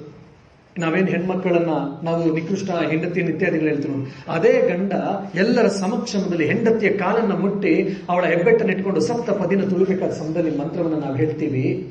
ಪಾಣಿಗ್ರಹಣ ಆದ್ಮೇಲೆ ಧರ್ಮೇಚ ಅರ್ಥೇಚ ಕಾಮೇಚ ನಾತಿಚರಾಮಿ ಅಂತ ಇಬ್ರು ಹೇಳ್ಬೇಕು, ಒಬ್ಬನೇ ಅಲ್ಲ, ಇಬ್ರು ಹೇಳ್ತೀವಿ, ಇಬ್ರು ಎದುರು ಹೇಳಿಸ್ತಾರೆ. ಬಟ್ ಪ್ರಾಯಶಃ ನಮ್ಮ ಸಂಸ್ಕೃತ ಗೊತ್ತಿಲ್ಲದೆ ನಾವು ಅಂತ ಹೇಳ್ತಾ ಇರ್ತೀವಿ, ನಾವು ಬಿಸಿ ಇರ್ತೀವಲ್ಲ ಫೋಟೋ ಸೆಷನ್ ನಲ್ಲಿ ಮತ್ತೆ ವಿಡಿಯೋ ಸೆಷನ್. ಅದಕ್ಕೆ ಏನಪ್ಪಾ ಅಂದ್ರೆ ಧರ್ಮದ ವಿಷಯದಲ್ಲಿ ಧರ್ಮೇಚ ನಾತಿ ಚರಾಮಿ, ಧರ್ಮದ ವಿಷಯದಲ್ಲಿ ನಾನು ನಿನ್ನನ್ನು ಅತಿಕ್ರಮಿಸುವುದಿಲ್ಲ ಅಂತ ಪುರುಷ ಹೇಳಿದಾಗ ಮಹಿಳೆ ಕೂಡ, ಪತ್ನಿ ಕೂಡ ಹೇಳ್ತಾಳೆ, ಧರ್ಮೇಚ ಅಹಮಪಿ ನಾತಿ ಚರಾಮಿ, ಧರ್ಮದ ವಿಷಯದಲ್ಲಿ ನಾನು ಕೂಡ ನಿನ್ನನ್ನು ಪ್ರತಿಕ್ರಿಯಿಸುವುದಿಲ್ಲ, ಇಲ್ಲ ಮುಂದಕ್ಕೆ ಹೋಗುದಿಲ್ಲ. ಅಂದ್ರೆ ಏನು? Made for each other, get together ಅಂತ ನಾವು ಇವತ್ತೆಲ್ಲ ಮಾಡಿ made for each other, made for each other, ನೀನು ಯಾವ ಸ್ವೀಟ್ ತಿಂತೀಯಾ, ನೀನು ಯಾವ ಕಲರ್ ಇಷ್ಟಪಡ್ತೀಯ, ಅದೆಲ್ಲ ನಮ್ಮ ಭಾರತೀಯ ಸಂಸ್ಕೃತಿ. ಧರ್ಮದ ವಿಷಯದಲ್ಲಿ, ಧರ್ಮ ಅಂತಂದ್ರೆ ಕರ್ತವ್ಯ, ಒಂದು ಮೌಲ್ಯ, ಎಲ್ಲವೂ ಕೂಡ ಬಂದ್ಬಿಡುತ್ತೆ ಧರ್ಮ ಅಂತಂದ್ರೆ. ಒಂದು ಹಿಂದೂ ಧರ್ಮ ಅಂತ ಆರುತ್ತೆಲ್ಲ. ನಾವು ನೀನು ಪರಸ್ಪರ ಇಬ್ರು ಮಾತಾಡ್ಕೊಂಡು ಇಬ್ರು ಕೂಡ ಒಂದು ಅಂಡರ್ಸ್ಟ್ಯಾಂಡಿಂಗ್ಗೆ ಬಂದು ನಾವು ಹೋಗೋಣ ನಮ್ಮ ಜೀವನ, ವೈವಾಹಿಕ ಜೀವನದಲ್ಲಿ. ಬಿಟ್ರೆ ನಾನು ಇಷ್ಟ ಅಂತೇಳಿ ನಾನು ಹೇಳಿದ ತಕ್ಷಣ ನೀನು ಕೇಳಬೇಕು ಅಂತ, ನೀನು ಇಷ್ಟ ಅಂತೇಳಿ ನೀನು ಹೇಳಿದ ತಕ್ಷಣ ನಾನು ಕೇಳಬೇಕು ಅಂತ ಬಾಸಿಸಮ್ ಮಾಡುವಂತಹ ಪರಿಕ್ರಮ ನಮ್ಮಲ್ಲಿ ಇರಲಿಲ್ಲ. ಅರ್ಥ ಸಂಪಾದನೆ ಮಾಡುವಂತ ವಿಷಯದಲ್ಲಿ ನನ್ಗದೆಲ್ಲ ಗೊತ್ತಿಲ್ರಿ, ನೀವು ನಾಳೆ 10,000 ರೂಪಾಯಿ ತರಬೇಕಷ್ಟೇ ಮನೇಲಿ ಹೇಳ್ತಾರೆ. ಅದು ನಮ್ಮ ಸಂಸ್ಕೃತಿ ಅಲ್ಲ. ಗಂಡ ಹೆಂಡತಿಯ ಅವಶ್ಯಗಳನ್ನು ಅರ್ಥ ಮಾಡಿಕೊಂಡು ಅವಳಿಗೆ ಬೇಕಾದನ್ನು ಸಾಧ್ಯವಾದ ಮಟ್ಟಿಗೆ ಅವಳಿಗೆ ತರಬೇಕಾಗಿತ್ತು. ಅದೇ ಸಮಯದಲ್ಲಿ ಹೆಂಡತಿ ಗಂಡನ ಅವಸ್ಥೆಯನ್ನು ಅರ್ಥ ಮಾಡಿಕೊಂಡು ಅವ್ನಿಗೆ ಏನೇನು ಸಮಸ್ಯೆಯಿಂದ ಅರ್ಥ ಮಾಡ್ಕೊಂಡು ಅದೇ ಸಮಯದಲ್ಲಿ ಅವಳು ಬೇಡಗಳನ್ನು ಕೇಳಿ ತಿಳ್ಕೊಂಡು ಅವಳ ಸಂಸಾರದ ನಿರ್ವಹಣೆಯನ್ನು ಮಾಡಬೇಕಾಗಿತ್ತು. ಹಾಗಾಗಿ ಹಣದ ವಿಷಯದಲ್ಲೂ ಕೂಡ, ಅರ್ಥದ ವಿಷಯದಲ್ಲಿ, ಹಣ ಅಂತಂದ್ರೆ ಮನೆ ಆಗಿರ್ಬೋದು, ಒಡವೆಗಳಾಗಿರ್ಬೋದು, ಬಟ್ಟೆ ಸೀರೆಗಳಾಗಿರ್ಬೋದು, ಗಂಡ ಹೆಂಗಸು ಇಬ್ರು ಕೂಡ ನಾವು ಇಬ್ರು ಒಟ್ಟೊಟ್ಟಿಗೆ ಹೋಗ್ತೀವಿ. ಒಬ್ಬರನ್ನೊಬ್ಬರನ್ನ ಉಪಕ್ರಮಿಸುವುದಿಲ್ಲ, ಅತಿಕ್ರಮಿಸುವುದಿಲ್ಲ. ಇನ್ನೊಂದು ಕಾಮೇಚ, ಕಾಮದ ವಿಷಯದಲ್ಲೂ ಕೂಡ, ಕಾಮ ಅಂತಂದ್ರೆ ಇಲ್ಲಿ ಆಸೆ ಅಂತೇಳಿ, ಎಲ್ಲ ರೀತಿಯ ಬಯಕೆಗಳು, ಆಸೆ ಆಕಾಂಕ್ಷೆಗಳ ವಿಷಯದಲ್ಲಿ ಒಬ್ಬರನ್ನು ನಾವು ಅತಿಕ್ರಮಿಸುವುದಿಲ್ಲ. ನಾವಿಬ್ರು ಕೂಡ ಅಂಡರ್ಸ್ಟ್ಯಾಂಡಿಂಗ್ ಮಾಡ್ಕೊಂಡು, ಇಬ್ರು ಕೂಡ ಚರ್ಚೆಯನ್ನ ಮಾಡಿಕೊಂಡು ಇಬ್ರು ಕೂಡ ಒಂದು ರೀತಿಯ ಒಂದು ದಾರಿಯಲ್ಲಿ ನಾವು ಹೋಗ್ತೀವಿ ಅಂತೇಳಿ. That was the Indian marriage system. ನಮ್ಮ ಭಾರತೀಯ ವೈವಾಹಿಕ ಪದ್ಧತಿ ಎಷ್ಟು ಅದ್ಭುತವಾಗಿದೆ ನೋಡಿ. ದುರಾದೃಷ್ಟವಶ ಸಂಸ್ಕೃತ ನಮಗೆ ಗೊತ್ತಿಲ್ಲ, ಅವ್ರು ಏನು ಹೇಳ್ತಾರೆ ನಮ್ಗೆ ಅರ್ಥ ಆಗಲ್ಲ, ಸುಮ್ಮನೆ ಎಲ್ಲ ಹೇಳ್ಕೊಂಡು ಹೋಗ್ತಾ ಇರ್ತೀವಿ. ಆಮೇಲೆ ಪಾಶ್ಚಾತ್ಯ ಸಂಸ್ಕೃತಿ ಎಷ್ಟು ಚೆನ್ನಾಗಿದೆ ನಾವು ಹೇಳ್ತಾ ಇರ್ತೀವಿ. ಎಂಥ ಅದ್ಭುತವಾದ ಕಲ್ಪನೆ ನೋಡಿ ನಮ್ಮ ಪೂರ್ವಜರದು, ಅದನ್ನು ಅರ್ಥ ಮಾಡ್ಕೊಂಡಿದ್ದು ಅಂತ ಕಾಣುತ್ತೆ. ಇಂತಹ ಅದ್ಭುತವಾದ ಪರಿಕಲ್ಪನೆ ನಮ್ಮ ಭಾರತದಲ್ಲಿ ಮಾತ್ರ ಕಾಣುವಂಥದ್ದು. ನಮ್ಮ ವಿಶೇಷವಾದ ಭಾರತದ ಸ್ತ್ರೀಯರಲ್ಲಿ, ಅಂದ್ರೆ ಭಾರತೀಯ ಸ್ತ್ರೀಯರು ನಾನು ಹೇಳ್ತಾ ಇರೋದು. ಭಾರತದಲ್ಲಿ ಹುಟ್ಟಿದವರೆಲ್ಲ ಭಾರತೀಯ ಸ್ತ್ರೀಯರು ಅಂತ ಈಗಿನ ಕಾಲದಲ್ಲಿ ನಾವು ಹೇಳಲಿಕ್ಕೆ ಸಾಧ್ಯ ಇಲ್ಲ. ಸೊ ಹಾಗಾಗಿ ಭಾರತೀಯ ಸ್ತ್ರೀಯರಲ್ಲಿ ಇದನ್ನೆಲ್ಲ ನಾವು ಕಾಣ್ತೀವಿ. ಅದೇ ರೀತಿ ನಿಕುಂಜಾದೇವಿ ಕೂಡ ಮಾಸ್ಟರ್ ಕಾಲು ಇಟ್ಟಿದ್ದೇ ತಡ ಇವಳು ಮಲಗದಂಗೆ ಮಲಗಿದ್ಲು, ಇಬ್ಬರು ಮಕ್ಕಳನ್ನ ಎಬ್ಬರಿಸ್ಕೊಂಡು ಕರ್ಕೊಂಡು ಹೋಗ್ತಿದ್ದಾಳೆ. ಮಾಸ್ಟರ್ ಕೇಳ್ತಾನೆ, ನೀನು ಯಾಕೆ ಬರ್ತಾ ಇದೀಯಾ ಅಂತ. ಏನು ಇಲ್ಲ, ನಿಮ್ಮ ಜೊತೆ ಬರಬೇಕು ಅಂತಿದ್ದೀನಿ ಅಂತ. ಅವ್ನು ಏನೆಲ್ಲ ಪರಿಪರಿಯಾಗಿ ಏನೆಲ್ಲ ಹೇಳಲಿಕ್ಕೆ ಪ್ರಯತ್ನ ಮಾಡ್ತಾನೆ. ನಿಕುಂಜಾದೇವಿ ಹೇಳ್ತಾಳೆ, ನನಗೆ ಯಾಕೋ ಇವತ್ತು ನಿಮ್ಮ ಜೊತೆ ಬರಬೇಕು ಅಂತ ಆಸೆ ಆಗ್ತಾ ಇದೆ, ನಿಮ್ಮ ಜೊತೆ ಬರ್ತೀನಿ, ಇವತ್ತೊಂದು ದಿವಸ ತಡಿಬೇಡ್ರಿ ಅಂತ. ಅವನು ಬೇರೆ ದಾರಿ ಇಲ್ಲದೆ ಪಾಪ ನಿಕುಂಜಾದೇವಿಯನ್ನ ಇಬ್ಬರು ಮಕ್ಕಳನ್ನ ಕರ್ಕೊಂಡು ಹೊರಟ. ರಾತ್ರಿ 10 ಗಂಟೆ ಆಗಿದೆ. ರಾತ್ರಿ ಅವನೊಬ್ಬನೇ ಆಗಿದ್ರೆ ನಡ್ಕೊಂಡು ಎಲ್ಲ ಹೊರಟೋಗ್ಬೋದಿತ್ತು. ಈಗ ಅವನು ಯೋಚನೆ ಮಾಡ್ತಾ ಇದ್ದಾನೆ, ನಾನು ಹೆಂಗೆ ಸತ್ತು ಹೋಗ್ಲಿ ಈಗ ಅಂತ. ಅವ್ನು ಸಾಯೋದು ಸರಿ ಪಾಪ, ಹೆಂಡತಿ ಮಕ್ಕಳನ್ನ ಯಾಕೆ ಸಾಯಿಸ್ಬೇಕು ಅವನು. ಸೊ ಅವ್ರಿಗೆ ಸಾಯಿಸೋದು ಇಷ್ಟ ಇರಲಿಲ್ಲ ಹೆಂಡತಿ ಮಕ್ಕಳನ್ನ. ಒಂದು ಮಾಸ್ ಮಾಡೋರು, ಮಾಸ್ ಸೂಸೈಡ್ ಅವ್ನಿಗೆ ಇಷ್ಟ ಇರಲಿಲ್ಲ, ಅವನೊಬ್ಬನೇ ಸಾಯಬೇಕು ಅಂತಿತ್ತು. ಸೊ ಹಾಗಾಗಿ ಏನು ಮಾಡೋದು ಅಂತ ಮತ್ತೆ ಹೆಂಡತಿ ಮಕ್ಕಳು ಬೇರೆ ಇದ್ದಾರೆ, ನಡೆಯೋಕ್ಕಾಗಲ್ಲ, ಮತ್ತೆ ರಾತ್ರಿ ಇದು ಅವರನ್ನ ಮಾನವನ್ನ ಕಾಪಾಡೋದು ಇವನ ಇದು ಅಂತೇಳಿ ಕೊನೆಗೆ ಅಲ್ಲೇ ಇದ್ದಂಥ ಒಂದು ಜಟಕಾ ಬಂಡಿ ಹಿಡ್ಕೊಂಡು ಹೆಂಡತಿ ಮಕ್ಕಳು ಕೂರಿಸ್ಕೊಂಡು ಜಟಕಾ ಬಂಡಿ ಈಗ ಹೋಗ್ತಾ ಇದ್ದಾರೆ. ಇವನು ದುರಾದೃಷ್ಟವಶಾತ್ ಪಾಪ ಜಟಕಾ ಬಂಡಿಯ ಚಕ್ರ ಮುರಿದು ಹೋಗ್ಬಿಡುತ್ತೆ. ಚಕ್ರ ಮುರಿದು ಹೋಗಿ ಇವ್ರು ಕೊನೆಗೆ ಇಳಿತಾರೆ ಜಟಕಾ ಬಂಡಿಯಿಂದ. ದೇವ್ರದಿಂದ ಏನಾಗಲ್ಲ, ಇಳಿತಾರೆ. ಅವ್ನಿಗೆ ಒಂದು ಸ್ವಲ್ಪ ದುಡ್ಡನ್ನು ಕೊಟ್ಟು ಇದು ಮಾಡ್ತಾರೆ. ಕೊನೆಗೆ ಆ ಎಲ್ಲ ಒಂದು ಹಿಡಿದಂತಹ ಜಾಗದಲ್ಲಿ, ಅದೇ ಜಾಗದ ಹತ್ತಿರದಲ್ಲಿ ಒಂದು ಫ್ರೆಂಡ್ ಮನೆ ಇತ್ತು, ಸ್ನೇಹಿತನ ಮನೆಗೆ ಹೋಗಿ ರಾತ್ರಿ ಬಾಗಿಲು ತೋರ್ತಾರೆ. ಇಷ್ಟೊತ್ತಿನಲ್ಲಿ ಯಾರಾದ್ರೂ ಒಬ್ಬರು ಬಂದಿದ್ದಾರೆ ಅಂದ್ರೆ ಏನೋ ಒಂದು ಕಾರಣ ಇರಬೇಕು. ಆ ವಿವೇಕ ನಮ್ಗೆಲ್ಲರಿಗೂ ಇರಬೇಕು. ದುರಾದೃಷ್ಟವಶಾತ್ ಈ ಮಹಾಶಯನ ಸ್ನೇಹಿತನಾದ ಮಹಾಶಯನಿಗೆ ಆ ವಿವೇಕ ಇರಲಿಲ್ಲ. ಏನೋ ಹೇಳ್ದೆ ಕೇಳ್ದೆ ಇಷ್ಟೊತ್ತಿನಲ್ಲಿ ಬಂದಿದ್ಯಾ, ಒಳ್ಳೆ ಗೂಳಿ ತರ ಮನೆಗೆ ಬಂದಿದ್ಯಾ, ನಿಂಗೇನು ಮರ್ಯಾದೆ ಇಲ್ಲ ಹಾಗೆ ಅಂತ ಬಾಯಿಗೆ ಬಂದು ಬೈದು ಬಿಡ್ತಾನೆ. ಅದೇ ಸಮಯದಲ್ಲಿ ಆ ಸ್ನೇಹಿತನ ಹೆಂಡತಿಯು ಕೂಡ ಹಾಗೆ ಬೈತಾಳೆ, ನೀವು ಬರೋದು ಅಂತ ನಿಮ್ಮ ಮನೆಯವ್ರನ್ನ ಇಬ್ಬರು ಮಕ್ಕಳು ಕರ್ಕೊಂಡ್ಬಂದಿದ್ದೇನೆ, ಛತ್ರ ಕೆಟ್ಟೋಯ್ತೆ, ಹಾಗೇನಕ್ಕೆ ಬಂದಿದ್ರೆ ಹಾಗೆ ಅಂತ ಬೈದು ಬಿಡ್ತಾರೆ. ಇವರಿಬ್ಬರಿಗೂ ಮನಸ್ಸಿಗೆ ಬೇಜಾರಾಗುತ್ತೆ. ಇವರು ಆಚೆಗೆ ಬರ್ತಾರೆ. ಕೊನೆಗೆ ಇನ್ನೇನು ಬೇರೆ ದಾರಿ ಇಲ್ಲ ಅಂತ ಕೊನೆಗೆ ಸ್ವಲ್ಪ ಸುಮಾರು ಆ ಹೆಂಡತಿನ ಮಕ್ಕಳಿಬ್ಬರನ್ನು ಅಲ್ಲೇ ಇರಲಿಕ್ಕೆ ಅಂತ ಇರಿ ಅಂತ ಹೇಳಿ ಕೊನೆಗೆ ಅಲ್ಲೇ ಇನ್ನೊಂದು ಸ್ವಲ್ಪ ಸುಮಾರು ಓಡಾಡ್ಕೊಂಡು ಬರ್ತಾನೆ. ಇನ್ನೊಂದು ಜಟಕಾ ಬಂಡಿ ಸಿಗುತ್ತೆ ರಾತ್ರಿ. ಜಟಕಾ ಬಂಡಿಯನ್ನು ಹತ್ತುಕೊಂಡು ಕರ್ಕೊಂಡು ಕೊನೆಗೆ ಹೆಂಡತಿ ಮಕ್ಕಳನ್ನು ಕರ್ಕೊಂಡು ನಾನು ಪೋಸ್ಟ್ಪೋನ್ ಮಾಡಬೇಕಾಗತ್ತೆ, ಸೂಸೈಡ್ ಮಾಡಿಕೊಡೋದು ಅಂತ ಪೋಸ್ಟ್ಪೋನ್ ಮಾಡಿ ಟೆಂಪರರಿ ಸೂಸೈಡನ್ನು ಪೋಸ್ಟ್ಪೋನ್ ಮಾಡಿಕೊಂಡು ವರಾಹ ನಗರಕ್ಕೆ ಬರ್ತಾನೆ. ವರಾಹ ನಗರದಲ್ಲಿ ಈ ಮಾಸ್ಟರ್ ಮಹಾಶಯನ ಅಕ್ಕನ ಮನೆ ಇತ್ತು. ಅಲ್ಲಿಗೆ ಬಂದ. ರಾತ್ರಿ ಬಾಗಿಲು ತೊಡ್ತಾರೆ. ಅಕ್ಕ ತೆಗಿತ ನೋಡಿದ್ರೆ ತಮ್ಮ ನಾದಿನಿ ಮಕ್ಕಳು. ಆಶ್ಚರ್ಯ. ಯಾಕೆ ಬಂದ್ರಿ ಅಂತ ಕೇಳಲಿಲ್ಲ, ದೇವ್ರ ದಯೆಯಿಂದ ಕೇಳಲಿಲ್ಲ. ಬನ್ನಿ ಒಳಗೆ ಅಂತೇಳಿ ಊಟ ಎಲ್ಲ ಆಯ್ತಾ ಅಂತ ಕೇಳಿ ಏನೇನು ಸಾಧ್ಯ ಎಲ್ಲವನ್ನು ಮಾಡಿ ಅವ್ರಿಗೆ ಹಾಸಿಗೆ ಎಲ್ಲ ಮಾಡಿಕೊಟ್ಟು ಮಾಡಿದ್ಮೇಲೆ ಇದು ಹೆಂಗಸರು ನೋಡಿ ಟ್ಯಾಕ್ಟಿಕ್ಸು. ಗಂಡಸರು ಮುಗಿಸ್ಬಿಟ್ಟು ಆಮೇಲೆ 4 ದಿನ ಕರೀತಾಳೆ, ಅಕ್ಕ ಮಾಸ್ಟರ್ ಭಾಷೆನ ಅಕ್ಕ ಮನೇಲೆಲ್ಲ ಸರಿ ಇದೆಯೇ? ಎಷ್ಟು ನಮ್ಮ ಹೆಂಗಸರು ಎಷ್ಟು ಬುದ್ಧಿವಂತರಿರ್ತಾರೆ ನೋಡಿ ಅವರಿಗೆ. ನಿಮ್ಗೇನು ಗೊತ್ತು, ನೀವು ಸ್ಕೂಲ್ಗೆ ಹೋಗಿದ್ಯಾ ಕಾಲೇಜ್ಗೆ ಹೋಗಿದ್ದ ಅಂತ ನಾವು ಎಷ್ಟೋ ಸರಿ ಗಂಡಸರು ಹೆಣ್ತಿಗಳಿಗೆ ಹೇಳ್ತಾ ಇರ್ತೀವಿ, ಹೆಂಗಸರಿಗೆ ಹೇಳ್ತಾ ಇರ್ತೀವಿ. ಅವ್ರ ತೀಕ್ಷ್ಣ ಮತಿ ಇಷ್ಟಿದೆ ನೋಡಿ. ಮನೇಲೆಲ್ಲ ಸರಿ ಇದೆಯೇ? ದಯವಿಟ್ಟು ನಾಲ್ನಿ ಅನ್ಯತಾ ಭಾವಿಸಬೇಡ ಅತ್ತಿಗೆ. ಯಾಕಂದ್ರೆ ಇಷ್ಟೊತ್ತಿನಲ್ಲಿ ಬಂದಿದ್ದೀರಾ ಅಂತಂದ್ರೆ ಕಾರಣ ಇಲ್ಲದೆ ಇದ್ರೆ ಮನೇಲಿ ಏನೋ ಹೆಚ್ಚು ಕಡಿಮೆ ಆಗಿದೆ ಅಂತ ನನಗೆ ಯಾಕೋ ನನ್ನ 6th ಸೆನ್ಸ್ ಅನ್ನಿಸ್ತಾ ಇದೆ ನನಗೆ, ಅದಕ್ಕೆ ಕೇಳ್ತಾ ಇದ್ದೀನಿ ಅಂತ. ಪಾಪ ನಿಕುಂಜಾದೇವಿ ಏನು ಹೇಳ್ತಾಳೆ, ಅದಕ್ಕೆ ನನಗೂ ಏನೂ ಗೊತ್ತಾಗ್ತಾ ಇಲ್ಲ. ಆದರೆ ನಿಮ್ಮ ತಮ್ಮನ ಒಂದು ಹಾವಭಾವದಲ್ಲಿ ಇನ್ನೂ ಹೆಚ್ಚು ಕಡಿಮೆ ಆಗ್ತಾ ಇದೆ, ಅದಕ್ಕೆ ಏನೂ ಆಗ್ಬೋದು ಅಂತ ನನಗೆ ನನ್ನ ಅಂತರಾತ್ಮ ಹೇಳ್ತಾ ಇದೆ, ಅಂತರ್ಯಾತ್ಮ. ಹಾಗಾಗಿ ನಾನು ಅವ್ರ ಹಿಂದೆ ಬಂದೆ. ಏನಾಗ್ತದೆ ನನಗೂ ಗೊತ್ತಾಗ್ತಿಲ್ಲ, ಅವ್ರ ಮನಸ್ಸು ಚೆನ್ನಾಗಿಲ್ಲ, ಅಷ್ಟೇ ನನಗೆ ಗೊತ್ತು ಅಂತ. ಸರಿ ಆಯಿತು ಮಲಿಕು ಅಂತೇಳಿ ಅವ್ರ ಅಕ್ಕನೂ ಕೂಡ ಏನೂ ಕೇಳಿಲ್ಲ. ಏನೋ ತಮ್ಮ ಇಷ್ಟ ಆಯ್ತಲ್ಲ ಯಾಕೆ ಬಂದೆ ಅಂತ ಕೇಳಿಲ್ಲ. ಬೆಳಗ್ಗೆ ತಿಂಡಿ ಎಲ್ಲ ಆದಮೇಲೆ ಅವನ ಅಂದರೆ ಭಾವನನ್ನು ಅಂದರೆ ಆ ಅಕ್ಕನ ಗಂಡನನ್ನು ಕಳಿಸಿ, ನೀವು ರಾತ್ರಿ ಹೇಳ್ತಾಳೆ ನನ್ನ ತಮ್ಮ ಬಂದಿದ್ದಾನೆ, ಮನೇಲಿ ಏನೋ ಸಮಸ್ಯೆ ಇದ್ದಂಗೆ ಕಾಣ್ತದೆ, ನೀವು ಯಾಕೆ ಅಂತ ಕೇಳಬೇಡಿ, ಸುಮ್ಮನೆ ಅವ್ನು ಕರ್ಕೊಂಡು ಹೋಗಿ ಅಂತೇಳಿ 1-2-3 ದಿವಸ ಸುಮ್ಮನೆ ಆ ವರಾಹ ನಗರದ ಹತ್ರ ಎಲ್ಲ ಕಡೆ ಸುತ್ತಿಸ್ತಾ ಇರ್ತಾರೆ. ಆ ಸುತ್ತುವಂಥ ಸಮಯದಲ್ಲಿ ಹಲವಾರು ಕಡೆ ಸುತ್ತುವಂಥ ಒಂದು ಪಾರ್ಕು ಅವು ಇವು ಎಲ್ಲ ಕೂಡ ಸುತ್ತಾ ಇದ್ದಂಥ ಸಮಯದಲ್ಲಿ ಅವಾಗ ಅವನು ಸಿದ್ದು ಅಂತ ಹೇಳಿ ಅವನು ಹೇಳ್ತಾನೆ, ಇಲ್ಲಿ ರಾಣಿ ರಾಸಮಣಿ ಕಟ್ಟಿರುವಂತಹ ಕೆಲವೇ ಕೆಲವು ದಿವಸಗಳಲ್ಲಿ ತಿಂಗಳ ಹಿಂದೆ ಉದ್ಘಾಟನೆ ಆಗಿರುವಂತಹ ದೇವಸ್ಥಾನ ಓಪನ್ ಆಗಿರುವಂತಹ ಭವತಾಣಿ ಕಾಳಿಯ ಮಂದಿರ ಇದೆ, ಅಲ್ಲೊಬ್ಬರು ಪರಮಹಂಸರು ಕೂಡ ಒಬ್ಬರು ಇದ್ದಾರಂತೆ, ಅಲ್ಲಿ ಹೋಗಿ ಬರೋಣವೇ ಅಂತ ಕೇಳ್ತಾರೆ.